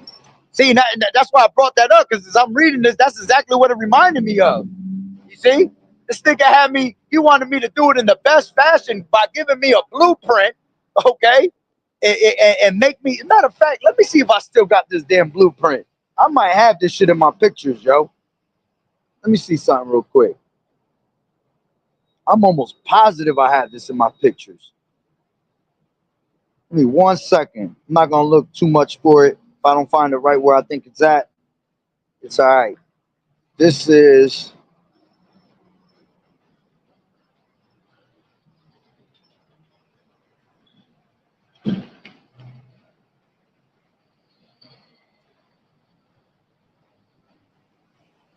Hold on. I mean, look, I didn't find it in my pictures. I'm just going to look one more place in the messages he sent, because it should be in my messages. Yeah, here goes his messages right here. If I got this picture, y'all gonna see this picture and y'all gonna be like, oh, hell yeah. He was definitely trying to set your ass up. Yep, I got it right here. Oh, that's the spirit. Look at this shit. Oh, hold on. Oh, damn. He's got like a shadow in front of it. If you could see it, tell me that don't look like some witchcraft damn stick right there, man. You see? The curls on it, the way it's curved and everything, He got a whole bunch of he got a bunch of measurements to it. He wanted a certain type of measurement. You see? That's wicked right there, man. Without him knowing through the spirit, he was trying to set me up. And at that time, I was teaching him about the truth. Me and him used to have a lot of conversations about the truth, and I was just trying to speak to him through the spirit and teach him, But he was one that I was doing, brother. He was one of them that will listen, but he was too caught up in his in his earthly ways, man. All right. He was one that worshipped the ground, the earth. I'm one with the wind. Nigga thought he was Captain Planet. Earth, wind, fire. You know? But yeah, that shit is wicked as hell, man. So you got to be careful who you surrounded around, man. All right. So let's continue. All right. So it says, for he peradventure, back at 19 and 14 in Wisdom of Solomon, for he peradventure willing to please one in authority, forced at all his skill to make the resemblance of the best fashion. And so the multitude, allured by the grace of the work, took him now for a god, which a little before was but honored as a man. And this was an occasion to deceive the world, for men serving either calamity or tyranny did ascribe unto stones and stocks the incommunicable name. Moreover, this was not enough for them, that they erred in the knowledge of Yahweh, but whereas they lived in the great war of ignorance, those so great plagues called they peace. For whilst they slew their children in sacrifices, or used secret ceremonies, or made revelings of strange rites, they kept neither lives nor marriages any longer undefiled, but either one slew another traitorously or grieved him by adultery. Yeah, and you see that today, man. All right. Going back to what we was talking about, these celebrities, man. That's what these celebrities do on the low, man. All right. They're into heavy paganistic rituals, you know, having secret orgies and shit. You know, they into heavy bestiality. Okay. They out there involved with necromancy, you know, necromancy going into them, you know, smashing dead bodies, man. You know, covered in blood. A perfect example. That's why the Lord judged DMX. DMX was into that. He got that one song, right? And he got that one song in that one album called Flesh of My Flesh and Blood of My Blood, right? One of his lyrics was, he said, what did he say? Damn, let me grab up the lyrics real quick. Oh, he said, I got blood on my hands and there's no remorse. I got blood on my DICK because I fucked the corpse. Come on, man. I'm a nasty nigga. When you look me in my eye, yo, listen, man. They tell you these things right in front of their music, man. All right? That whole album was bugged out. I remember I used to love that album, man. Sitting there singing that shit all day long, you know, thinking he was hard. Meanwhile, he was wicked as hell. That's why the Lord judged him. He came across the truth a couple times, and he kind of knew somewhat. He didn't run into the right brothers, you see, but he ran into the house of Israel, HOI, okay, and he, you know, they kind of told him the name, and what did he do? He went back into the world, man. Twice he ran into them, and they told him to repent, come back to the word of the Lord, right? And he went back into making his music. That's why he was always bugged out. And see, he had a zeal for God, but not according to knowledge, man. You know? But yeah, you had that whole song, man. I can picture why he even came up with them lyrics, man. And it makes sense now because that's what he was doing. Remember, these rappers, when we're rappers, I used to be a rapper in the world thinking I was somebody, right? I would write what I saw around me. You see? So he was writing what he saw around him, but on the high level, man, on the left-hand side, the wicked level. When these people make it to the top of the game, man, they're gonna see things that you're not gonna see on a normal basis down here as a regular person. You see? So he was literally having sex with dead bodies, man. That's wicked as hell. Okay? And that's why his album cover was him in a bathtub, all right, dripped with hella blood on him, man. Because it was a blood sacrifice that he had did. You know? To the point where the Lord bugged him out. Why you think he started smoking crack, man? All them demons. See, all these celebrities, man, every single one of these celebrities, that's why they party hard. That's why they party all day, all night. That's why they got shades on all the time. They put the most, you know, flyers and designer shades on to cover their eyes of their fear that they have inside them. Man, these people don't sleep, you know? They got a whole bunch of demons on them, all right, that when if they even try to close their eyes and try to sleep, it's a wrap. Them demons gonna come and attack them in their sleep and their dreams. They waking up at 3, 4 o'clock in the morning. They don't even want to go to sleep because they know they're gonna wake up at 3 or 4 o'clock in the morning, man. Which is that's a witch's hour. A lot of witchcraft and sorceries be done around that time. Okay? Especially around this type of time, when it's the winter solstice, you know. The Illuminati got a calendar, man. You got to look it up. All right. There's a whole Illuminati calendar of these elites where every month they do certain type of rituals. You know, right now we're in the middle of the winter solstice, so their rituals are high. Okay. Matter of fact, let me see if I can bring that up.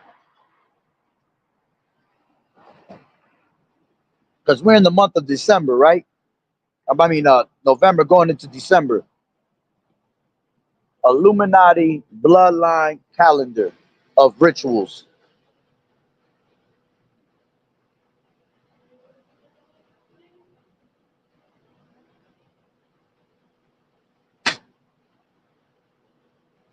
Let me see what comes up, right? Oh, this might be one right here.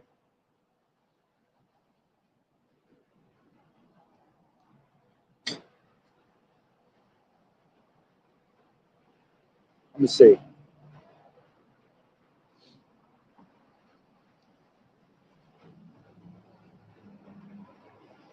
Yeah, this is one of them. All right, and the birthdays is the most the most highest satanic holy day that they have. Man, I only want to call it a holy day. All right, but their birthdays is the most satanic day. See, that's why you're not supposed to worship any. That's why you're not supposed to have birthdays, man. That's why you're not supposed to celebrate your birthday. You see, because when you celebrate your birthday, you're making a worship to the Queen of Heaven. All right. As a matter of fact, it tells you that in let me grab this.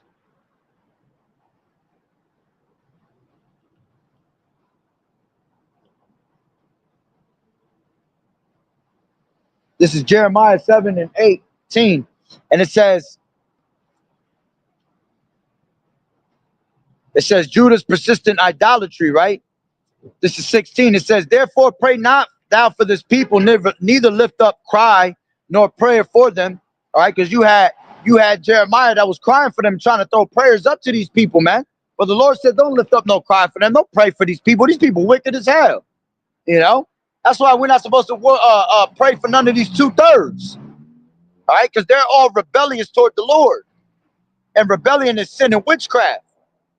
Okay, it says, pray not thou for these people, neither lift up cry nor prayer for them, neither make intercession to me, for I will not hear them.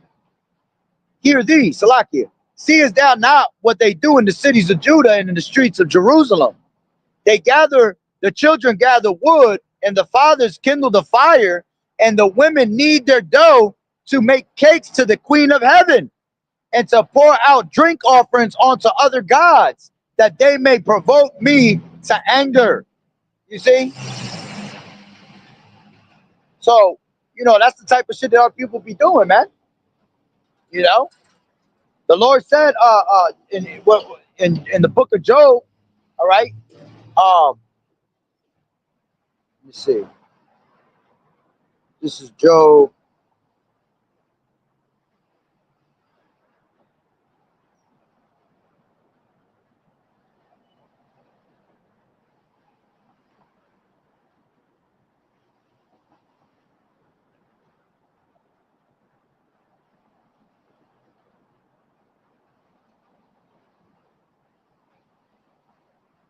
This is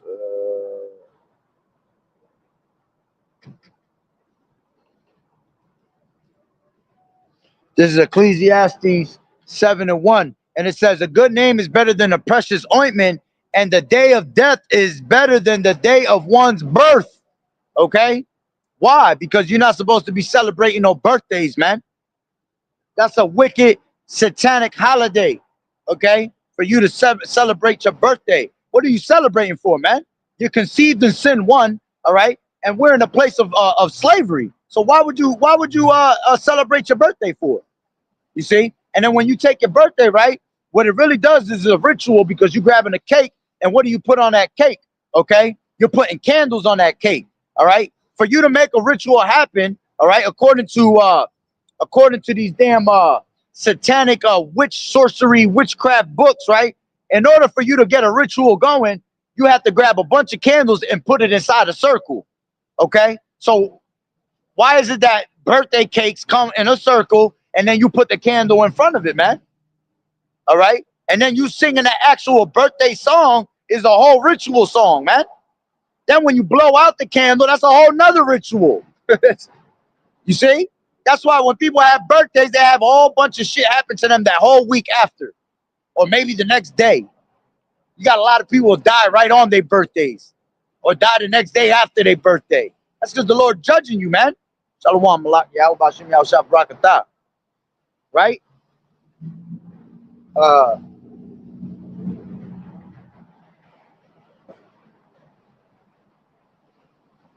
Job, birth, KJV. The phrase job of one's birth likely refers. Then there's another one in Job. I want to say it's 14. Let me see.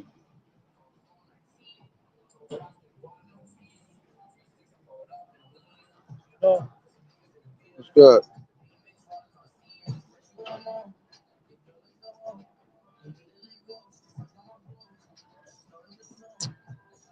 Nah,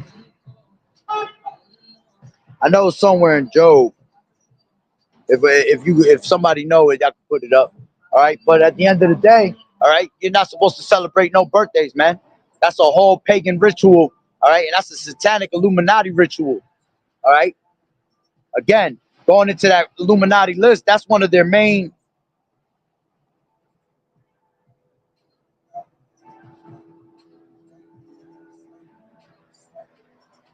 The day of one's birth, KJV, Job.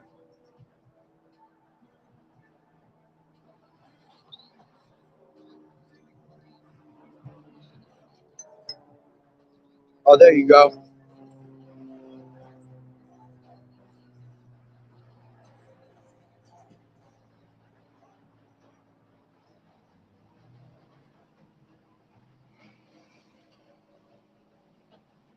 This is Job, Job 3 and 3. It says, "Let the day perish wherein I was born, and that in the night in which it was said, there is a man child conceived." You see? So let the day perish of the day that you were born, man. Why would you celebrate the day of your of you being born, man? You're brought into a shitty, crooked ass world, okay? Abominated world at that, okay? And at the end of the day, all right, you're celebrating for nothing because you man that is born of a woman, all right, is full of days. His days are full of trouble, man. Especially you being an Israelite, man. The moment you're born as an Israelite and they know that you're an Israelite, they're trying to kill you out here, man. That's why from birth, before you even come out your mother's womb, man, they're trying to find ways to for you to perish, man, for you to be taken out the way, poison you all types of poisons, you know, sticking you all types of needles and shit. So why would you celebrate the day of your birth, right? Let's go back to that calendar, right? I just want to grab what they have going on in November and because the most wicked time, all right, is from Halloween going into Thanksgiving, then going into Christmas, and then going into actual New Year's Eve, man. Those are the most satanic days and months, all right, for these damn devils, right?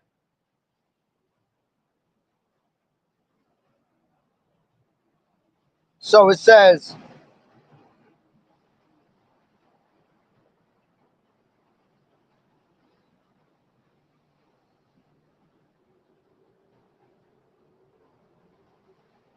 look, New Year's Day, the Druid feast day, right?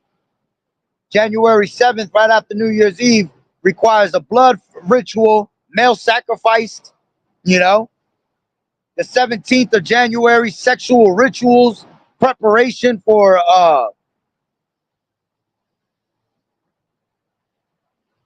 hold on real quick. Let me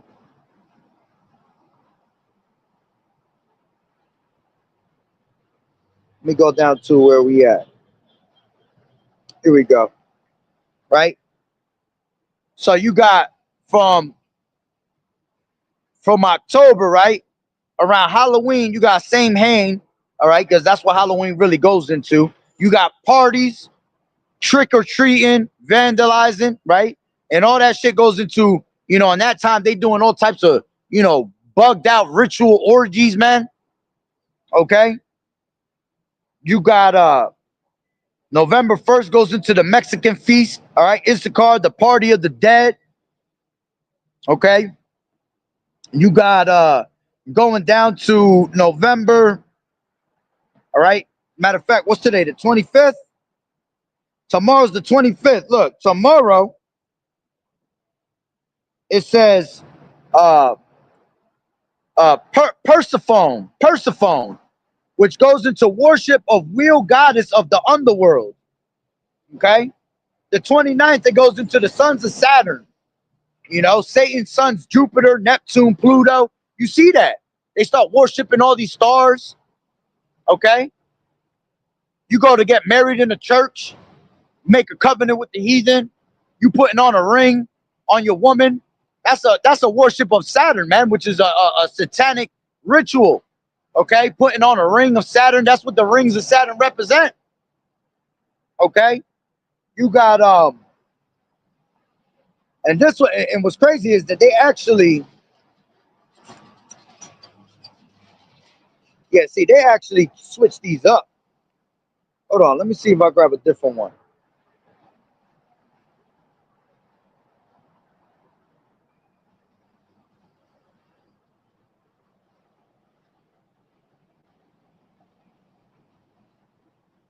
They look like they done switched these up because I had an old one, and I should have. It was in my old phone, and I lost it.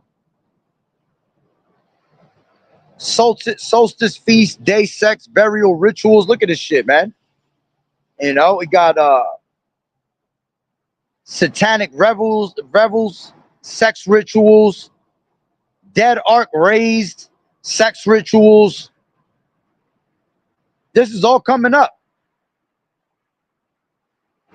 They do preparation of kidnappings. Yeah, around. That's why you see a lot of children go missing around the Halloween time, man.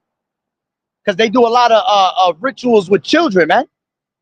It requires them to have sexual relations with a bunch of young children. You know, maybe it might be a woman baby. It might be a boy. All right.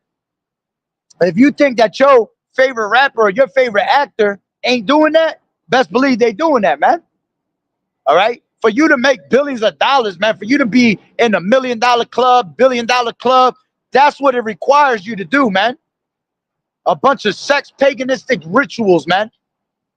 All right. Things that you cannot even imagine. That's why when the time comes that they reveal these, if the Lord allows, all right, because these devils might try to do some false flag to throw you off. All right. So they don't reveal those things. And if they do, they'll reveal them. But because you're so caught up with what's going on in the world, you're going to miss it. It's just going to be brought out real quick and then taken and swept under the rug. But if the Lord reveals, right?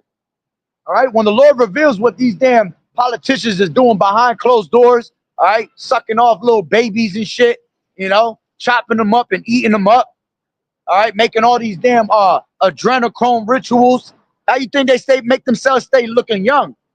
Why you think when they can't find no children, they start looking old as hell and they start looking like death? All right, because they're not getting their hands on any children. All right. Let me see. Damn, man, I wish I had that one exact one I'm looking for.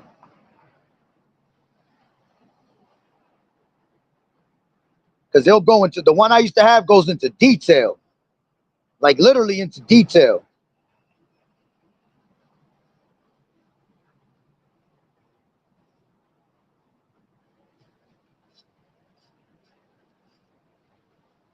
Damn, it's not even letting me go in there. I believe that's the one too. Let me try one more and that's it. Nah, I keep it moving.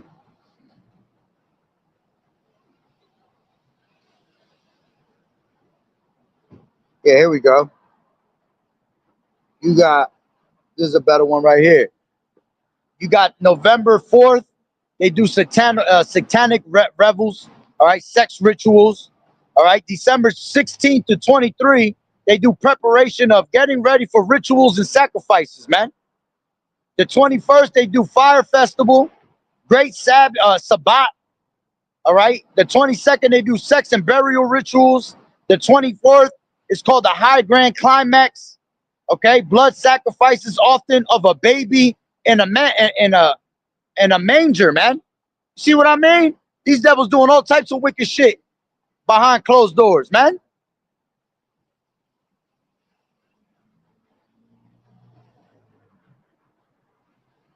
Look, in the February 2nd, sex rituals, female has to be sacrificed from 7 to 17, man. Okay? January 26th, grand climax, human sacrifice, sexual rituals, 5 weeks to a day since the equinox. Has to be 5 weeks old or even a day old. You see what I mean?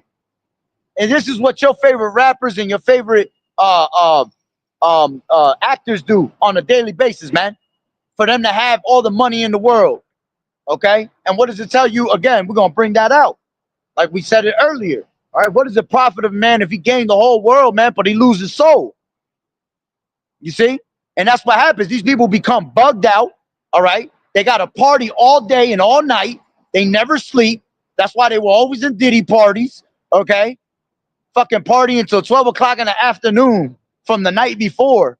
You know, they pretty much party every single day until they got to go make a movie. You know, then they get lost in the character of their movie. You know, doing all types of crazy drugs. You know, keeping themselves, you know, in character, so they could actually put. Do you know when they go to play these characters, they got to study these characters to the T. You know, when they were doing the Jeffrey Dahmer, all right, the movie, you had a couple of the actors in there that were saying that they had to play that role so good, right? They had to literally play that role so good that they couldn't even do it no more, because they said that they started to feel like Jeffrey Dahmer. They started to feel like that nigga that it was trying to perform like. You see, look at Heath Ledger. You know, when he went and did the movie Batman, he played the Joker. Why do you think he died after that, man? They said that his ass was so high for that movie to play that role so good, because he played the shit out that role. All right, but he had to do so much, and he had to be so fucked up off of drugs to play that role to perfection. You know, that's the things that these devils do. That's right, Feast of Bloods. Matter of fact, yep, that's the spirit, 'cause that's coming up next. That's right. All right. Matter of fact, let me finish reading that. And Wisdom of Solomon, I'll grab what the brother grabbed. All right. This is Wisdom of Solomon 14 and 23. It says, for whilst they slew their children in sacrifices, or used secret ceremonies, and made revelings of strange rites, they kept neither lives nor marriages any longer undefiled, but either one slew another traitorously, or grieved them by adultery. Right? And that's what they'll do. You'll come into the game thinking that you come in the game to be a celebrity. You thinking that you coming to be a star, you know? Until your ass get to become that star, they'll let you, shine for a little bit. All right. But then what happens is you get your little 5 minutes of shine, your little 5 minutes of fame. But here comes the Illuminati. All right. Well, you shined enough. Would you like to continue? If you don't continue, well, then we just cut you off and you'll be a one-hit wonder, and that's it. And that's why you get people that are one-hit wonders, man. You'd be like, yo, where the hell did this guy go? He was nice as hell. Like, he had a good-ass song. But that's because their ass wasn't down with the Illuminati, man. So they become nobodies. They stay underground, you know? But when you see your Drakes, you know, the ones that's at the top of the game, your Jay-Z's, okay? Why do you think they've been conquering so long in their music? Because they have to do satanic rituals, man. Why you think this devil what's his name? Jay-Z was so paranoid, man. And the rest of these other rappers were so paranoid when P. Diddy got caught up. Because if he had to expose them, everything was gonna come to the light, man. And see, and then they start trying to, pay off each other. They trying to hide themselves. You can't hide yourselves. The daughters of music are being brought low. Let's grab that real quick. This is Ecclesiastes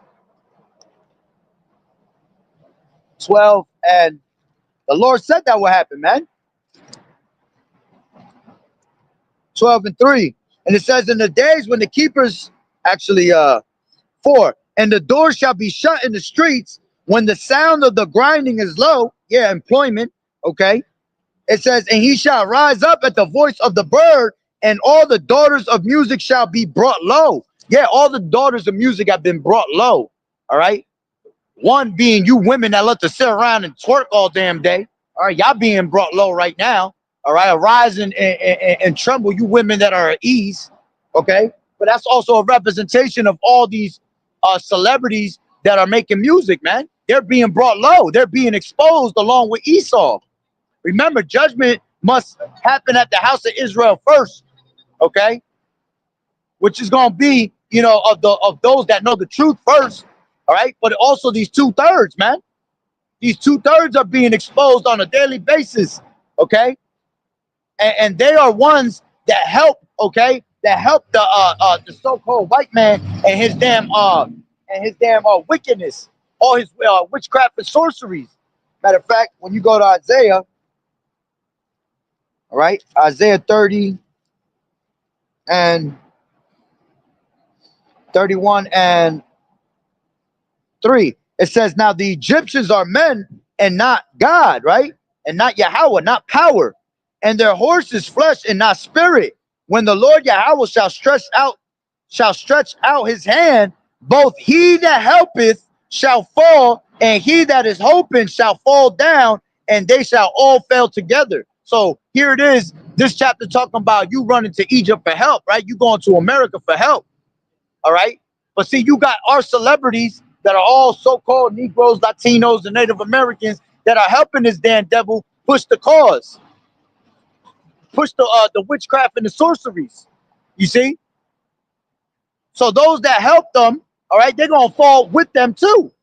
You got niggas like Rick Ross talk about, oh, I got $1 million bunker. I'm getting myself ready for that bunker. For what? The Lord gonna destroy you in that bunker. The Lord ain't gonna let you survive. You're not the top elites that's gonna be able to when the judgment of the Lord comes with all this thermonuclear power, that you're gonna be able to escape it. The Lord is only gonna keep the top banking families alive, man. All right, because they're gonna be the first fruits of slavery. You see, not because the Lord really want to keep them. The Lord, if it's up to the Lord, he'd destroy every single one of them. But see, the Lord gonna grab their ass, old and everything, the way they look, and gonna put their ass right into slavery, just like that. You're gonna have to clean up the earth. You're gonna have to pick up all the dead bodies, But those that are celebrities that followed after this damn devil, and that you have bunkers just like them, you have the same little escape ways that they have. You're not gonna escape in those ways, man, because you're of Israel. The Lord gonna destroy you with a horrible death, because you help these devils to create the problem, man. You help these devils to push the witchcraft and sorceries, man. See, when this time comes for the RFID, okay, when this thing is made mandatory, who do you think they're gonna have at the forefront of that, man? Your celebrities, your actors. You seen that shit the other day with Nicki Minaj, man. Nicki Minaj coming out making a statement for the president. I appreciate you going out there to Nigeria and helping, and you're doing a great cause. You got niggas like Mayweather, all right? He done sold out to and sucked off the damn the rabbi, so he could continue to keep his money. You got Kanye West done sucked off the rabbi too, you know, to keep himself in the game. You got all these rappers that are apologizing to Massa, okay? Apologizing to the rabbi so they don't, you know, so they don't get cut off on their paycheck. Shows you what type of a spirit our people are in, man. And those are gonna be the same spirits that are used when it comes to them pushing this RFID, man. That they're gonna make it look cool, you know. I think it was Ice Spice that I seen that she had a video when she was paying for things, but with her tongue. With her tongue, she was paying it. She would go up to the damn to where you scan your card, man, and she was putting her tongue right on it. And she was just buying everything through her tongue, showing you that she already has that MARK in her, man. Already in her forehead. All right.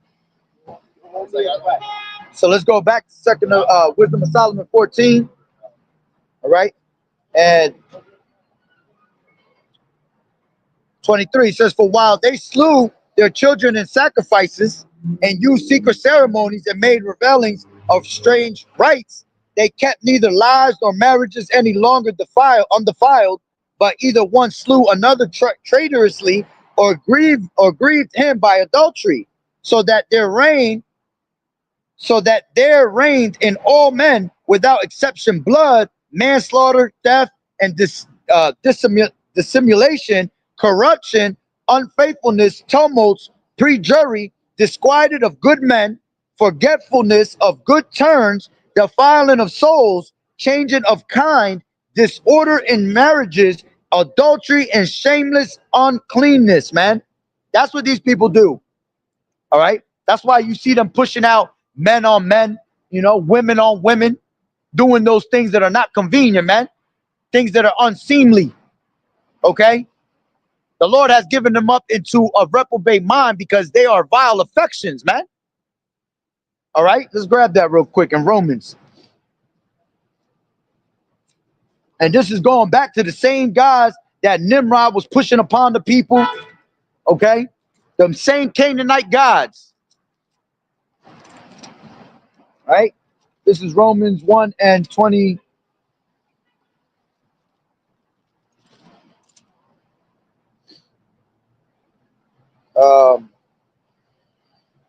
24. Wherefore Yahweh also gave them up to uncleanness through the lust of their own hearts, to dishonor their own bodies between themselves. Okay. 26. For this cause Yahweh gave them up to vile affections. For even the women did change the natural use into which is against nature. Yeah, and when you do a vile affections, man, when you commit vile affections like that, all right, the Lord gonna put you to death for that. You're worthy of death. See, but they have pleasure in that. They have pleasure in doing all that wickedness, man. All right.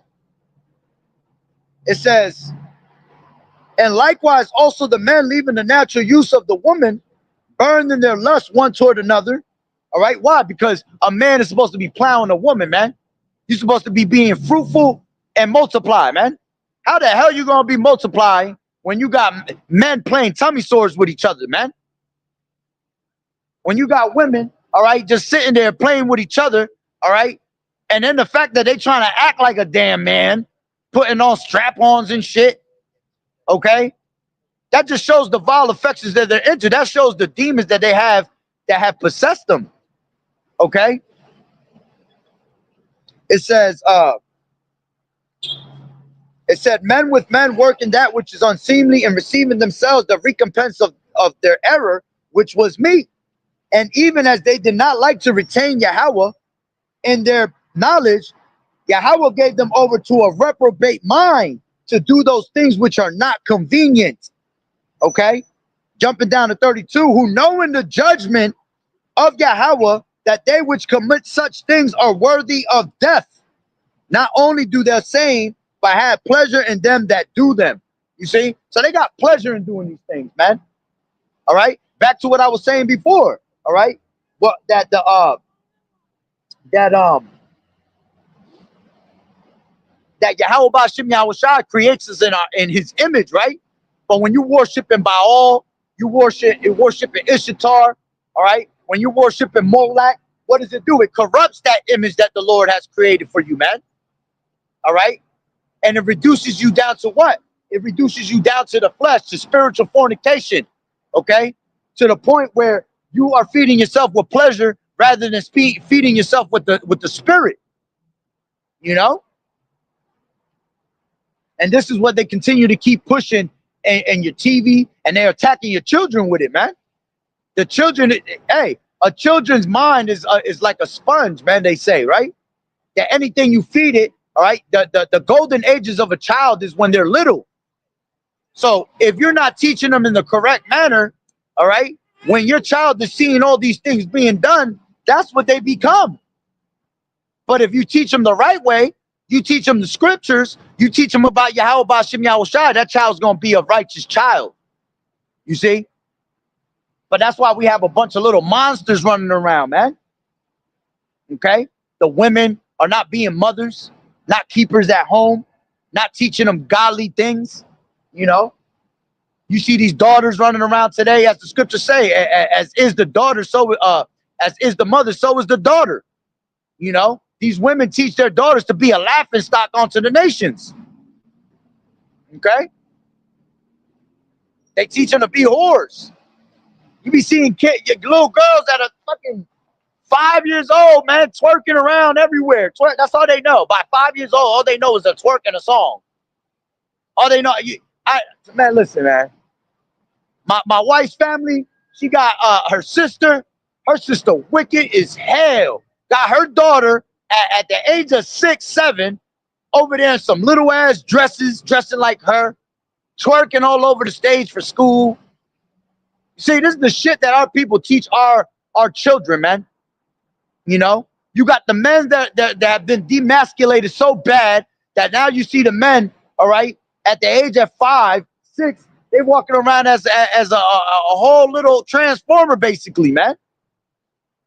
Because they done took the father out the household. They father's locked up. They got to grow up around a bunch of women. You know, they grow up around their aunties. You know, growing around 15 grandmas. You know, and that's what's sad about our people, man. That's why the scriptures say they're a sinful nation, laden with iniquity. You know, evildoers, corrupters. Okay, because they have been misled and taught the wrong way. Okay. What's up, bro? You want to learn about yourself, bro? Nah, he ain't ready to learn about himself. Right? Let me see. Let's finish this up in Wisdom of Solomon 14 and 27. It says, for the worshipping of idols not to be named is the beginning, the cause, and the end of all evil. For either they are mad when they be merry, or prophesy lies, or live unjustly, or else lightly forswear themselves. For inasmuch as their trust is in idols, which have no life, though they swear falsely, yet they look not to be hurt. Howbeit, for both causes shall they be justly punished, both because they thought not well of Yahweh, giving heed unto idols, and also unjustly swore in deceit, despising holiness. For it is not the power of them, but by whom they swear, but it is the just vengeance of sinners that punisheth always the offense of the ungodly. You see? And all that stuff, all those different idols, man, go back to since way back, man. All right? Going to the time of Nimrod. Okay? There's a book that I got. It's called The Delusion. Matter of fact, I might have it on me real quick.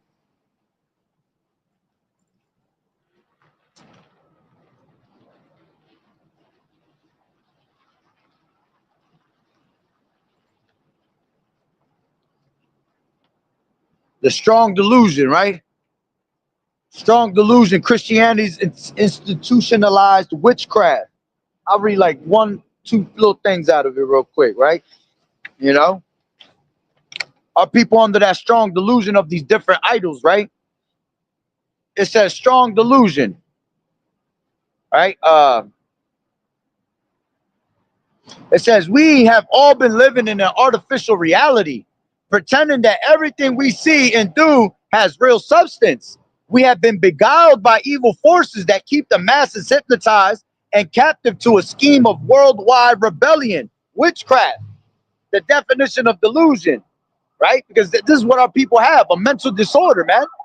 All of our people, because they lack the knowledge of Yahweh Bashim Yahweh Shai, they have a mental disorder. You see, you're no longer in that mental disorder when you have the knowledge of the Lord, all right? Because the truth shall set you free from that delusion, right? It says that how you say this? Hold on. Let me bring it out so I can say it properly.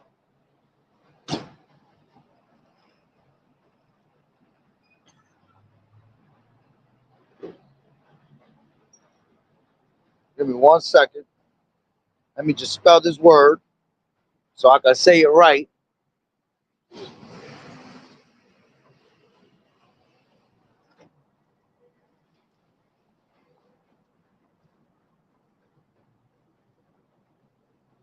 There you go. Whoo, idiosyncratic. Okay, idiosyncratic. I didn't want to say it all messed up.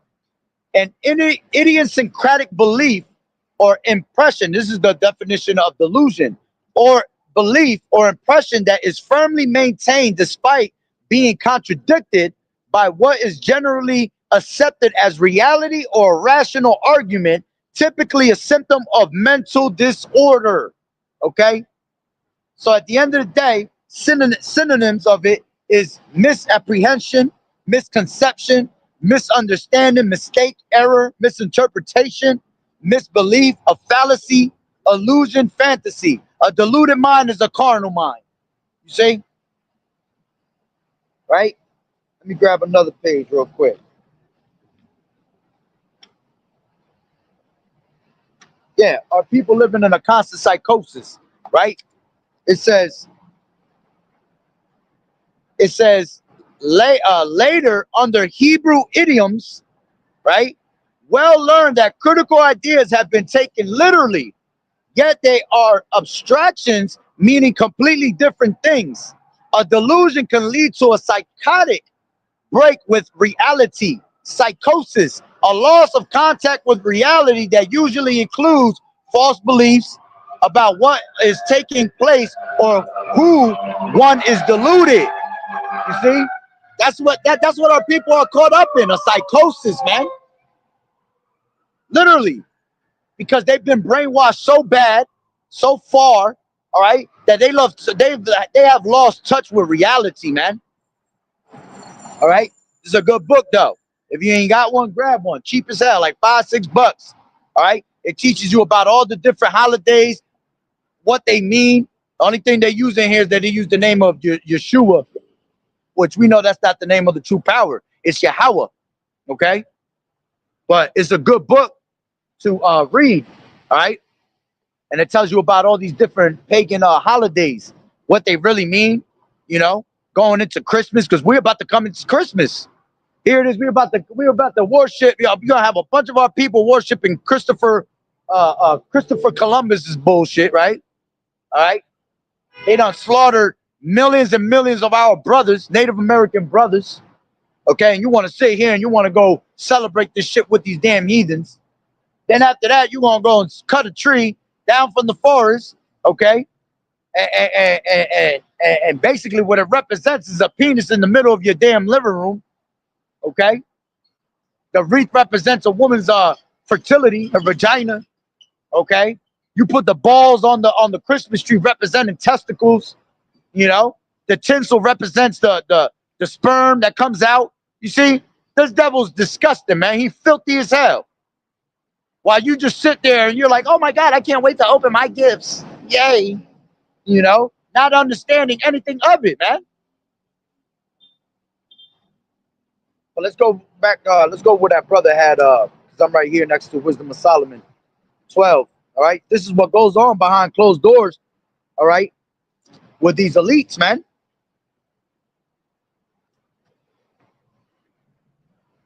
Shalom, brother, shalom. Yahweh Bashem, Yahweh Shah Barakatah.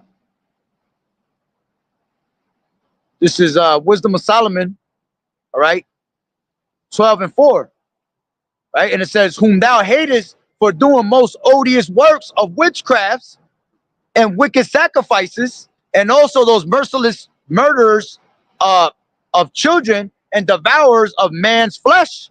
Yeah, you see, you got people that are literally giving up their children onto Baal, man. Okay, the Lord told you not to do. Let's go real quick to Leviticus. This is Leviticus, I believe it's in 18. I mean 17, 18, and 19. They all juicy. 22. All right.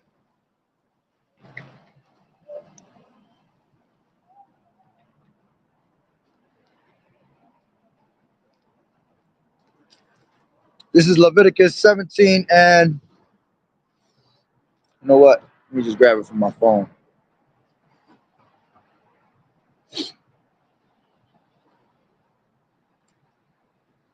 I like how it tells you the what it's gonna go into. All right, this is Leviticus. Let me see, 17. 17 goes into you not eating blood, right?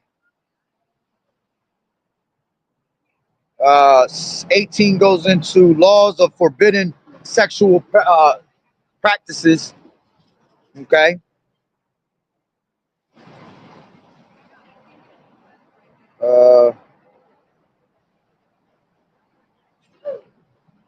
Yeah, this I think is a 19. 19 and let me see. Thou shalt not pass thy seed through the fire of Molech, KJV. How we doing? This is Leviticus 18. All right.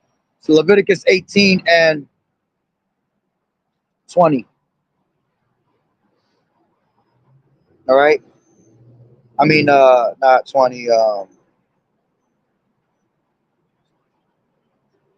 21, right?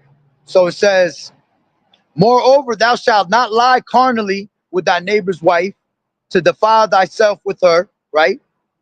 Because it's adultery at the end of the day. And these elites, so they push that heavy, man. See, these elites have made you believe that you could commit adultery, and there's nothing wrong with that, man. The Lord said He'll put you to death for that, man. Okay, what they taught you? They taught you all that swinging. You know, that swinging is the best thing you could possibly do. That's why you see our women in that spirit today. These women taking all these vacations, going on these carnival cruises. You know, where you just go on the carnival cruise, you pay a certain amount of money, they give your ass a drug when you walk in, and all you're doing is having sexual relationships with all types of different men. You see, swinging with all different types of different couples, man. I done seen a video that went viral, man. The woman was talking about how she went on a boat. All right, she bought a ticket, went on the boat. She said she was scared at first, but she said when she saw a long ass thing just get dropped right on her shoulder, all right, she got horny as hell. And after that, she ended up sleeping with like 200 men in one night. You know what I'm saying? On a carnival cruise. While they fed her all types of drugs, you know, swinging with all different types of swinging with all different types of couples. You see? And who the one that put that shit out? Who put that vibration out? Esau, man. The scriptures say what, man? That there is not a more profane person, all right, than Esau, man. Let's grab that real quick. This is Hebrews. This is Hebrews 12.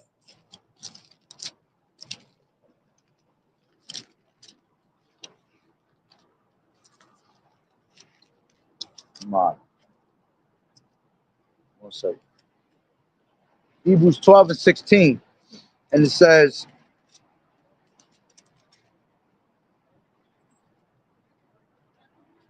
lest there be any fornicator or profane person as Esau, who for one morsel of meat sold his birthright. Okay, so ain't nobody more. All right, when you go into a fornicator, man, it's a person that has no morals, man. He's just wicked, especially sexually, man. Esau's the one that told you to ram it up. You know, you could ram it up somebody's rooter. Okay, you could ram it up a chocolate hole if you want anytime. You know, you got this devil that don't pushed out the spirit of Ham. All right, through all this pornography. Okay, you're not supposed to be doing that. Okay, watching pornography. That's the spirit of Ham. Okay, what did Ham get cursed for, man? Okay, the Lord, you had Noah that said, "Cursed be Canaan for what? For a reason, because he was looking at his father's nakedness." Okay, so you got all these people today. All right, that's why they have a certain spirit of lust upon them from watching so much damn porn, man. They watch all this porn. All right, they see the way the porn is getting put out.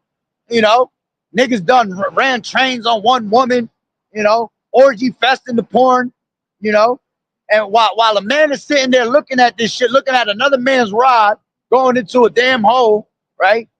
And now it's even more worse because now they got weird shit on these pornography sites, man. You know, a bunch of transformers, you know, a bunch of fagonometry to the point where they even put bestiality on that shit, man. See, Esau's the one that brought all that into play, okay? Learning it from all these different cultures, man. You see? Because that started out there with Canaanite activity, man. All right? And then eventually, like I said earlier, all right, Esau likes to follow after different cultures because he has no culture. So he'll grab all these different cultures and put it together, you know? And then he'll put it out there and make it an entertainment for you. Now you're sitting there beating your shit, 100 times, 100 miles per hour, drugged up, you know? That's the vibe. This is why this devil got to be taken out of the way, man. To the point where it wasn't enough. It wasn't satisfying with him just doing swinging and doing it, with humans. But now he want to involve animals and shit, man. That is wicked as hell, bro. You know, bro. That's why I had to get off of fucking Facebook, man. Facebook is wild as hell. And Facebook now, bro, that's just one big demon waiting for your ass, man. You know? They'll put all types of weirdo shit right on Facebook. See, in Instagram, they'll knock your shit off when you do some weirdo shit. But in Facebook, they pushing shit like that on there, man. Because they know that's where the children are, man. That's where the young is at. So they try to they're trying to brainwash your children at a young age, man, to make you think that these things are normal. All right. So when they come and bring the satanic new world order, all right, these are the things that they're gonna put in front of you all day long, man. You either gonna have to be down with their satanic ways, all right, or you're gonna be off. You're gonna be unalived out of their system. You see, right? So it says, there's not a more profane person or fornicator like Esau, man. So going back to Leviticus, right? It says, 21. It says, and thou shalt not let any of thy seed pass through the fire to Molech, neither shalt thou profane the name of thy power. I am the Lord Yahweh Bashem Yahweh Shai. Okay?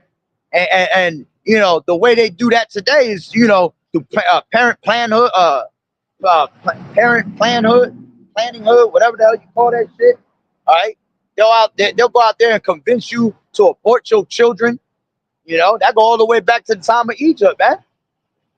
You have Pharaoh killing off all the males that were Hebrew Israelites. That's what they do today. They'll try to kill off the males, man, but keep the women. So they could defile the women. The women are already the most wicked thing on planet Earth. All right. They see that the women of Israel are all out of order. So they'd rather keep the women out of Israel to use them as that weapon to demonize the man. To make the man go off, or whatever little man that's still left here, they'll have these women attack him and break him as a man, basically. You see? And then Esau take our women and try to continue his lineage and make a bunch of tares, man. That's why they keep the women. See, they don't want the men because it's called ethnic cleansing, man. They take all the men and they try to take them out of the way so none of our lineage could exist anymore. You know? Let me go into that real quick.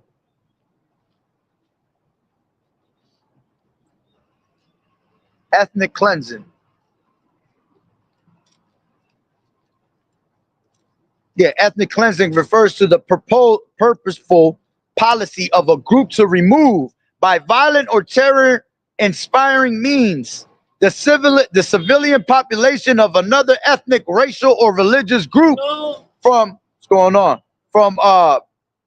civilian population of an ethnic, racial, or religious group from a given geographic area to achieve ethnic homogeneity. Okay? And they've always been doing that. And there's another word too that they use. Forgot the name of it. All right? Got to find that word again. You know, but they're trying to just take out all the men so there won't be no more Israelites being created.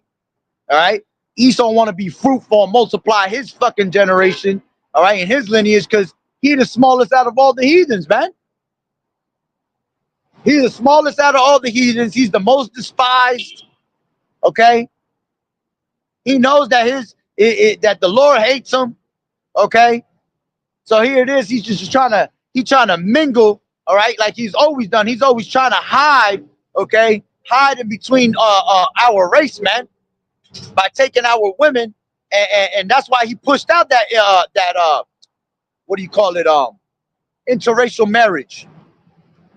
Okay? See, we're allowed to deal with these other women, okay? But you're not supposed to be taking these other nations as wives. You're supposed to keep it within our women, man. You see, you're supposed to make these other women concubines. Okay? But Esau pushed that interracial marriage, all right, to have our women going after white men, all right, in all these other nations so he could really hide himself. Okay? And the Lord specifically told you women of Israel, you so-called Negroes, Latino, and Native American women, not to deal with any of these other nations, man, at all. You see? That's why you had Levi and Simeon, all right, they ended up taking out a whole entire town, all right, because they defiled their sister. You see? Right? Let's go back to Leviticus 18. All right. Matter of fact, let me grab from the top, right? Forbidden sexual practices, right? It says,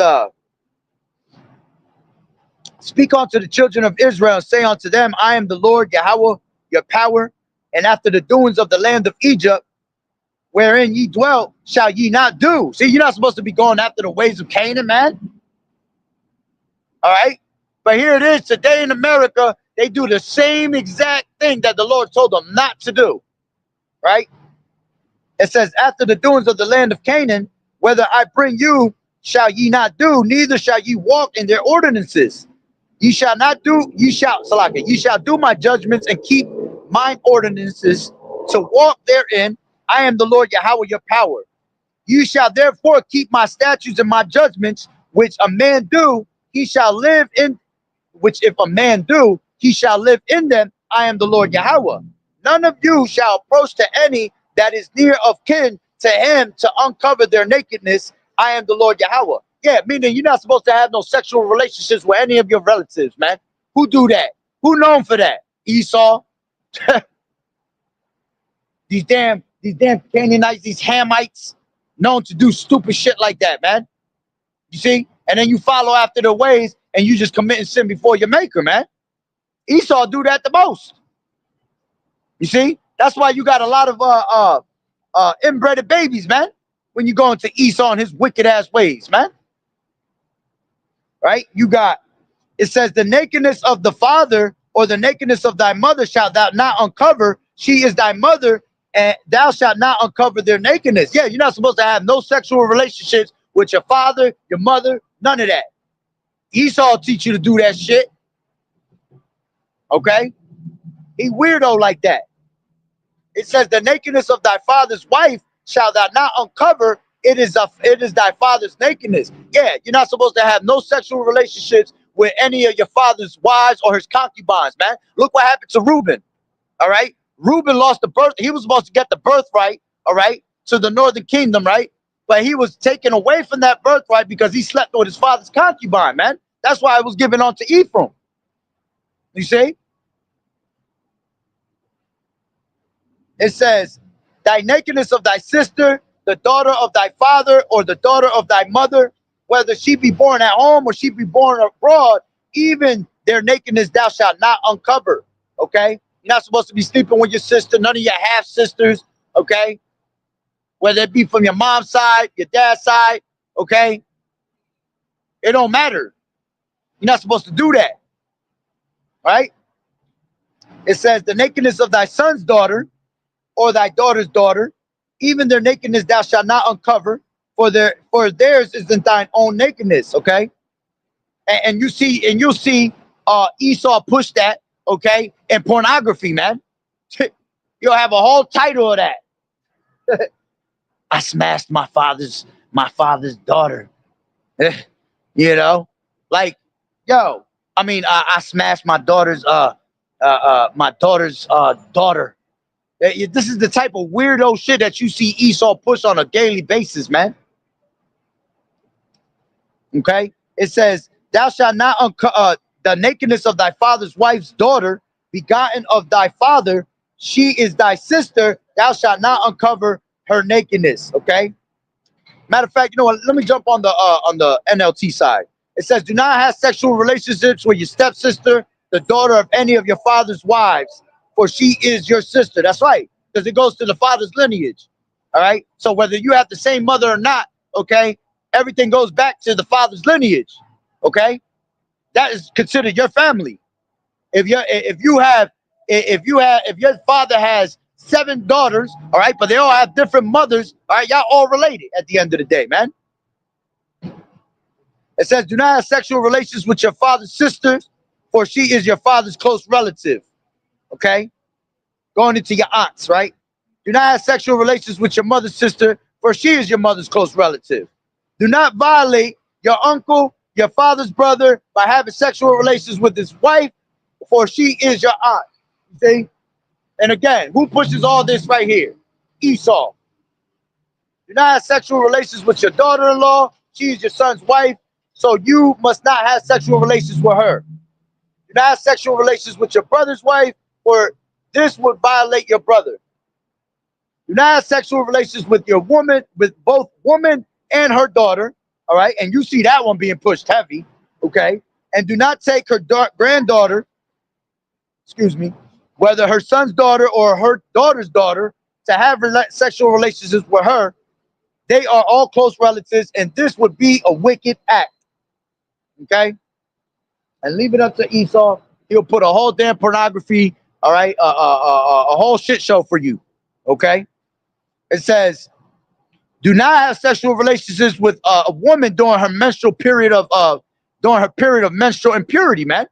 Okay, that's one of the things that are being pushed right now, man. You got women talking about, oh yeah, you know, I'm ready. You know, you could come have some bloody wings. You know, you got another one that's even more wicked right now that I just seen come across Instagram. That now is a trend that these women is taking their menstrual blood and putting it on their face, literally on their face, and using that as a agent mask. You know, it's supposed to keep you looking young. Fucking nasty, yo. Filthy. And you women will follow after it. That's the crazy part about it. These women literally gonna follow right after that trend. Because the woman is deprived from wisdom. You see? They got no wisdom whatsoever. And they're the most wicked thing on earth. All right? It says, do not defile yourself by having sexual relations with your neighbor's wife. Adultery. Okay? Do not permit any of your children to be offered as a sacrifice to Molech, for you must be For you must not bring shame on the name of the Lord Yahweh Ba'ashem Yahweh Shai. Yeah, because when you have a child, all right, the Lord, that's a gift of the Lord, man. So now you spitting in the Lord's face after he done gave you a gift, okay? And then you're gonna give it to one of these damn devils, man. In the ancient time, they were putting it through the fire of Moloch. They were literally having a Moloch statue that you would sit, that is sitting down, and they will put it on the lap of Moloch, all right? And then the statue will actually open up, and when they will drop into the lap, it was a whole thing of fire underneath it. And the way they do that today is by the way of what? They'll do that through parent planhood, okay?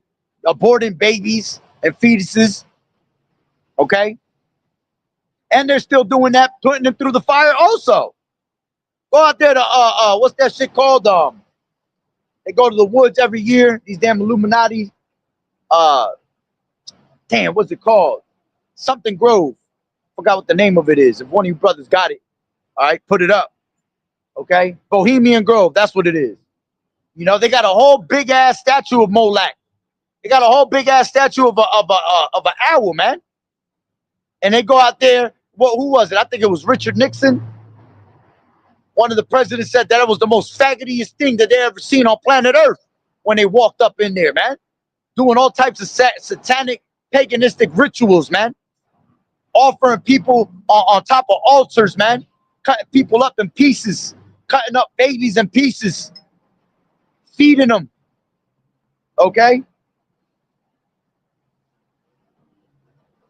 It says, thou shalt not lie with mankind as with womankind. It is an abomination. Yeah, you're not supposed to be doing no fagonometry, man.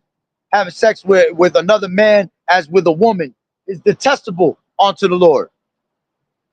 Okay. Neither shalt thou lie with any beast to defile thyself therewith. Neither shall any woman stand before a beast to lie down there too. It is confusion. You see that being pushed out there, man. You go to one of these weirdo ass shows of these Edomites, these rock and roll stars. They'll bring out a whole damn horse, okay, and put it on stage, and they'll have a whole bugged out woman, okay, and she'll bend over and have the horse just clapping them cheeks. Wicked as hell. You have the woman sitting there, all right, doing giving that shit neck till they drip. Come on, man.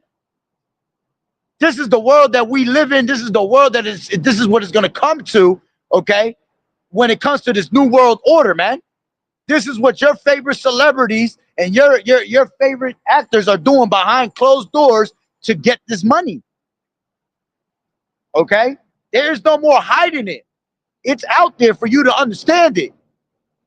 You see? But if you don't sit there and say, that is filthy, and say, that's nasty, that's because you actually like that shit, man. See, you're going to be one that gets brainwashed, okay, at one point with it. Right? And that goes back to what the brother got here. All right, whom thou hatest for doing the most odious works, man. When you're doing odious works, you're doing works that is let's see what that word odious goes into, man. All right.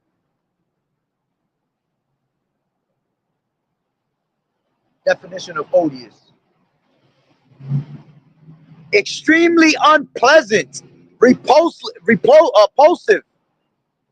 revolting, okay, disgusting, offensive.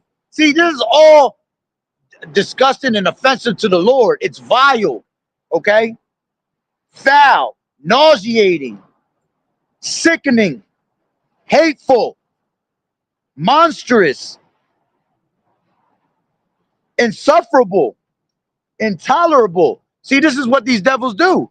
How you think the Lord feels when he sees these things and then he see our people following right after it, man? All right. Let me grab.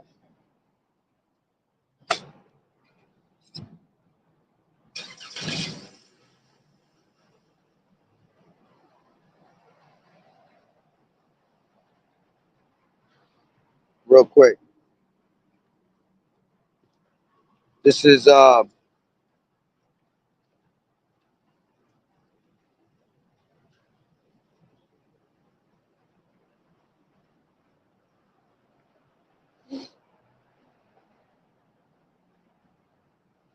This is Deuteronomy 32 and 16. It says, they provoked him to jealousy with strange gods, and with abominations provoked they him to anger. They sacrificed unto devils, not to Yahweh. To Yahweh, I mean to gods whom they knew not, to new gods that came newly up. Yeah, and they're about to do that now. When this new world order comes, it's going to be new gods, new ways for you to abominate in front of the Lord, man, to do sinful things in front of the Lord. This is why the Lord has to intervene, man. All right? Because there will be no flesh saved, man. We will have to all be put to death on a whole nother level for being here any longer. Okay? Our people already brainwashed into all types of weirdo things, man. Imagine when this devil brings his satanic error, man. Right? It says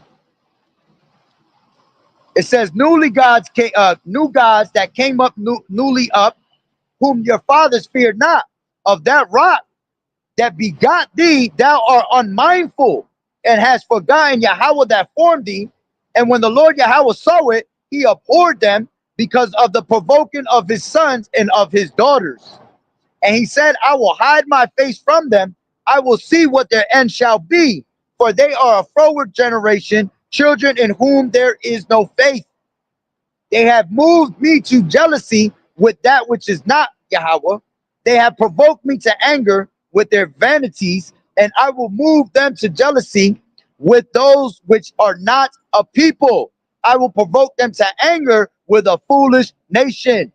Okay? And that's why the Lord has turned their faces away from them, man, and give them up to vile affections, gave them up to uncleanness, and made them what? Reprobate minds, man. Ones that are not worthy to receive this truth, to receive the name of the Lord. You see? Because of the sins that they're enticed with on a daily basis, man. Matter of fact, let's grab that. James. This is James 1 and 12. Blessed is the man that endured temptation, for when he is tried, he shall receive the crown of life, which the Lord has promised to them that loved him.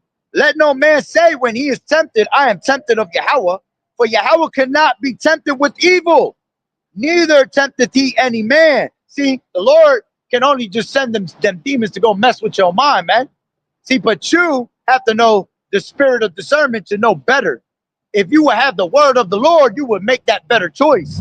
You see? But because you don't have the word of the Lord, you become enticed, you see, through your own lust of trying to be curious to these things. You see? It says, but every man is tempted when he is drawn away of his own lust and enticed. Then when lust has conceived, it bringeth forth sin, and sin, when it is finished, it bringeth forth death. You see? So basically what happens is that you, all right, be enticed in your own mind, and you become curious to these things, man. And when you become curious, all right, well, curiosity killed the cat, right? You see? So what you're going to end up finding out is you're going to find out the hard way. All right? And then something bad happens to you. You might get put to death. You might not even get put to death. The Lord might put somebody to death that's in your family, you know, one of your children. You see? That's how the Lord works, man. The Lord said, I kill and I make alive. I wound and I heal. I, the Lord, do all these things. See, but these people can't wrap their head around that, man. They think the Lord is all about love. Oh, the Lord not going to do that. That's something evil. All right, well, you fuck around and find out, right? So let's go back.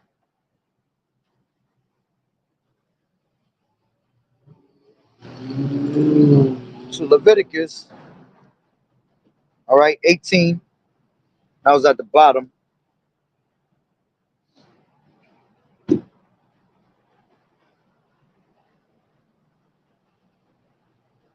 24, it says, defile not yourselves in any of these things, for in all these the nations are defiled. See, these other nations are defiled with these ways, man. That's why the Lord said, follow not the multitude to do evil. All right, follow not in the way of the heathen, man, Because the heathens ain't nothing but bad news for you at the end of the day, man. You see, even as men, that's why we're allowed to deal with these other women, right? These other nations, but it's best that you don't.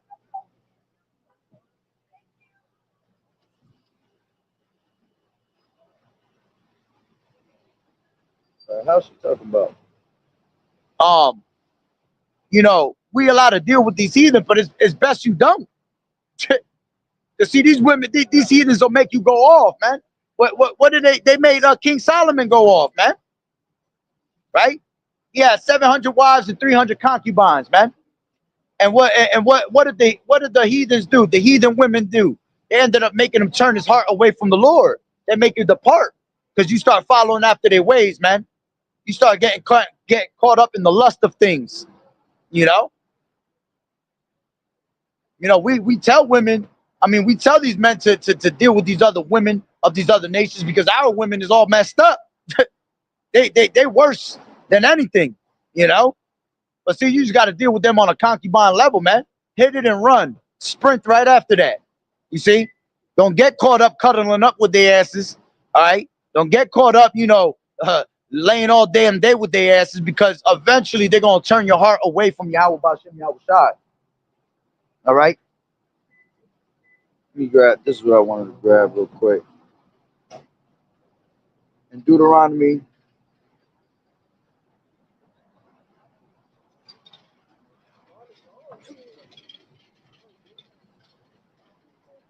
this is Deuteronomy 20 and 16. But of the cities of these people, which the Lord Yahweh, thy power does give thee for an inheritance, thou shalt save alive nothing that breatheth, but thou shalt utterly destroy them, namely the Hittites, the Amorites, all right, the Canaanites, the Perizzites, the Hivites, and the Jebusites, as the Lord Yahweh thy power has commanded thee, that they teach you not to do after all their abominations, which they have done unto their gods.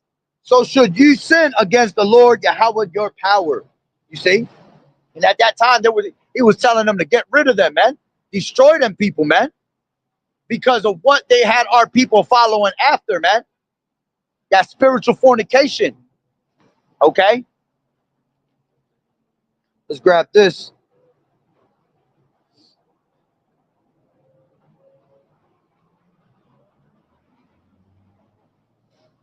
Judges 2:2. And ye shall make no league with the inhabitants of this land.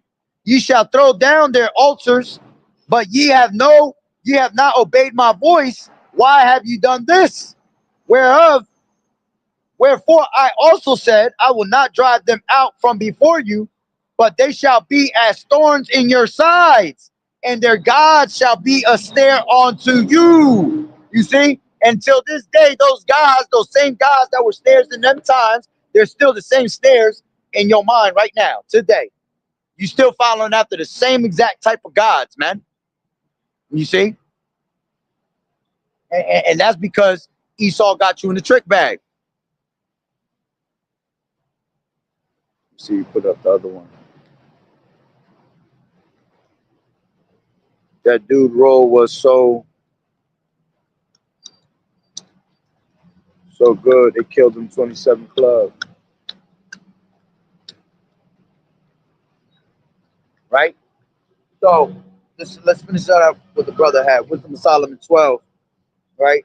And 4. It says, whom thou hatest, all right, whom thou hatest for doing the most odious works of witchcrafts and wicked sacrifices, and also those merciless murderers of children, and devourers of man's flesh, and the feast of bloods, with their priests out of the midst of their idolatrous crew, and the parents that killed with their own hands souls those destitute of help, man.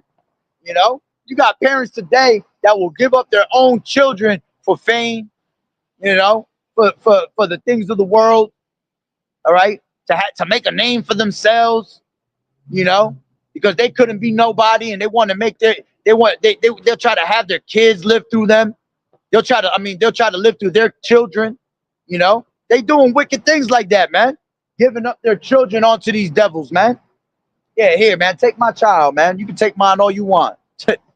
You know, you want to go suck his blood, go suck his blood. You see,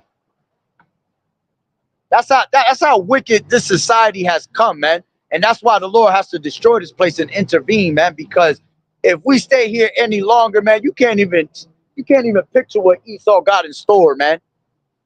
I'm sorry, I'm sure he'll conjure up some extra wickedness you ain't never hear of, man. Okay, you give him enough time to think about something, man, he'll find something. You know, next thing you know, you got people out here trying to smash a damn tree. You know, you have people out here so damn horny and weird that they just looking for creases and crevices, holes and shit, holes in the ground. You know, but hey, man, I'm about to wrap it up through the spirit. All right. At the end of the day, man, we got to get up out of here, man. All right. And none of these gods, all right, that these people are calling upon, all right, none of these filthy, abominated ways are going to help you get up out of here, man. All right. The only thing that's going to help you is Yahweh Bashim Yahweh Shai, man, in these last days. All right. This is why we're out here on the highways and hedges giving you this wealth, man, giving you this knowledge of the Lord. Okay. Because that's what's going to save your soul, man. That's what's going to give you salvation, man. If not, you're going to remain stuck in these ways. Okay. Literally stuck in these ways. All right. But it's like these people enjoy being stuck on, under Massa's wing, under all these abominated filths. Okay. Because they have grown attached to these things. See, the more you do wickedness, the more it becomes a natural nature to you. You become that brute beast, just like Esau. You become just like Esau. Esau is one that doesn't have Yahweh Bashim Yahweh Shai in his thoughts. You see, he really don't. He could care less about the Lord. So the more hey man, yo, there's a cop right there, bro. All right, well, when you get that ticket, don't say I ain't warn you. All right. But yeah, the more you do, the things that Esau has taught you, man, the more you become just like him, man. To the point where you don't care. All right, you will not care. You will become immoral like him, and you never think about anything that you're doing wrong. All right, it just becomes a second nature to you. You see, and Esau's nature has always been just pure filth and disgusting, man. There's nothing that this devil has that is righteous, man. Every last bit of his body, his mind, and his soul, all right, is a disgrace. That's why the Lord has made him the vessel of dishonor, okay? And you can't change that. You can never change that from him. The scriptures say to he that hateth himself, to whom shall he do good? He's literally been created, tailor-made fit, all right, to be the wrath of destruction. And when the Lord come back, man, he gonna have a special judgment for this devil, man. You see, all these heathens out here, all right, gonna be destroyed on another level, man. And the ones that do exist, all right, you're going straight into captivity. Then you're gonna bring back all your heathen members, all right, and they're gonna grow up in captivity until you are disintegrated and out the way forever, for life, And once he is taken out the way, you'll never have to worry about none of this anymore, man. You won't have to worry about none of this filth anymore, because the source is taken out the way. All right. The Lord said, I'll end it with this, man. The Lord coming to take out a long disease, man. All right. And I'll end it with that. This is Ecclesiasticus. Well, you stupid for moving up. You seen him backing up. This is Ecclesiasticus 10, and let's take it from 7. All right. Pride is hateful before Yahweh and man, and by both does one commit iniquity. And that's why Esau has committed the iniquity and the sins that he has done, because he was prideful from the beginning, man. And the pride of his heart has deceived him. You see? It says, because of unrighteous dealings, injuries, and riches got by deceit, the kingdom is translated from one people to another. Why is earth and ashes proud? There is not a more wicked thing than a covetous man, for such as one setteth his own soul to sell. Because while he liveth, he casteth away his bowels. And that's what you see with our people today. They'll sell their own souls, they'll give up their own bowels, right? Their own moral ways, okay, to literally just sell out for this devil, man. Just to get a pleasure of sin that lasts for a season, you know? But see, here it is, you sell your soul, okay, and now you plagued in your mind for life, man. And you can't, once you sell your soul, all right, which it really don't belong to Esau, your soul belongs to the Heavenly Father, all right? But the fact that you sold it to a man, all right, and not sold it to Yahweh Bashim Yahweh Shai speaks volumes, man. And that's why the Lord won't deal with you. You see? That's why the only way you can be taken out is through death and pain. And you have to be recreated to the loins of the elect, man. You see? It says, for the physician, which is Yahweh Shai, cutteth off a long disease, and he that is a king today is a king, tomorrow shall die. You see? For when a man is dead, he shall inherit creeping things, beasts, and worms, man. And that's what's coming to Esau. All right? But first, before that happens, you're going to have to serve that servitude, man. That 1,000 years, that's going to feel like 10,000 years. All right? And then you're going to be taken out of the way. All right, never to be ever seen again. You're gonna fly away like a dream in the night, you know. So, with that being said, Lord willing, you were edified. The Water Brothers for the precepts, the Water for tuning in. With that being said, Barakatah Yahweh, Barakatah Yahweh Shai, Paul, Lord, and La Yahweh, Bahashim, Yahweh Shai, Bahashim, Qadash. Double honors to the elders and apostles of Great Millstone who well. Blessings and salutations to the hopeful elect that scattered abroad, the Akim and the Aquat that was listening in. Yahweh Ratazah, Lord willing, that the lesson was edifying. To the next one, Shalom. Keep fighting the good fight of faith, enduring as good soldiers of Yahweh Shai. Shalom. Yahweh Bashim, Yahweh Shai, Barakatah.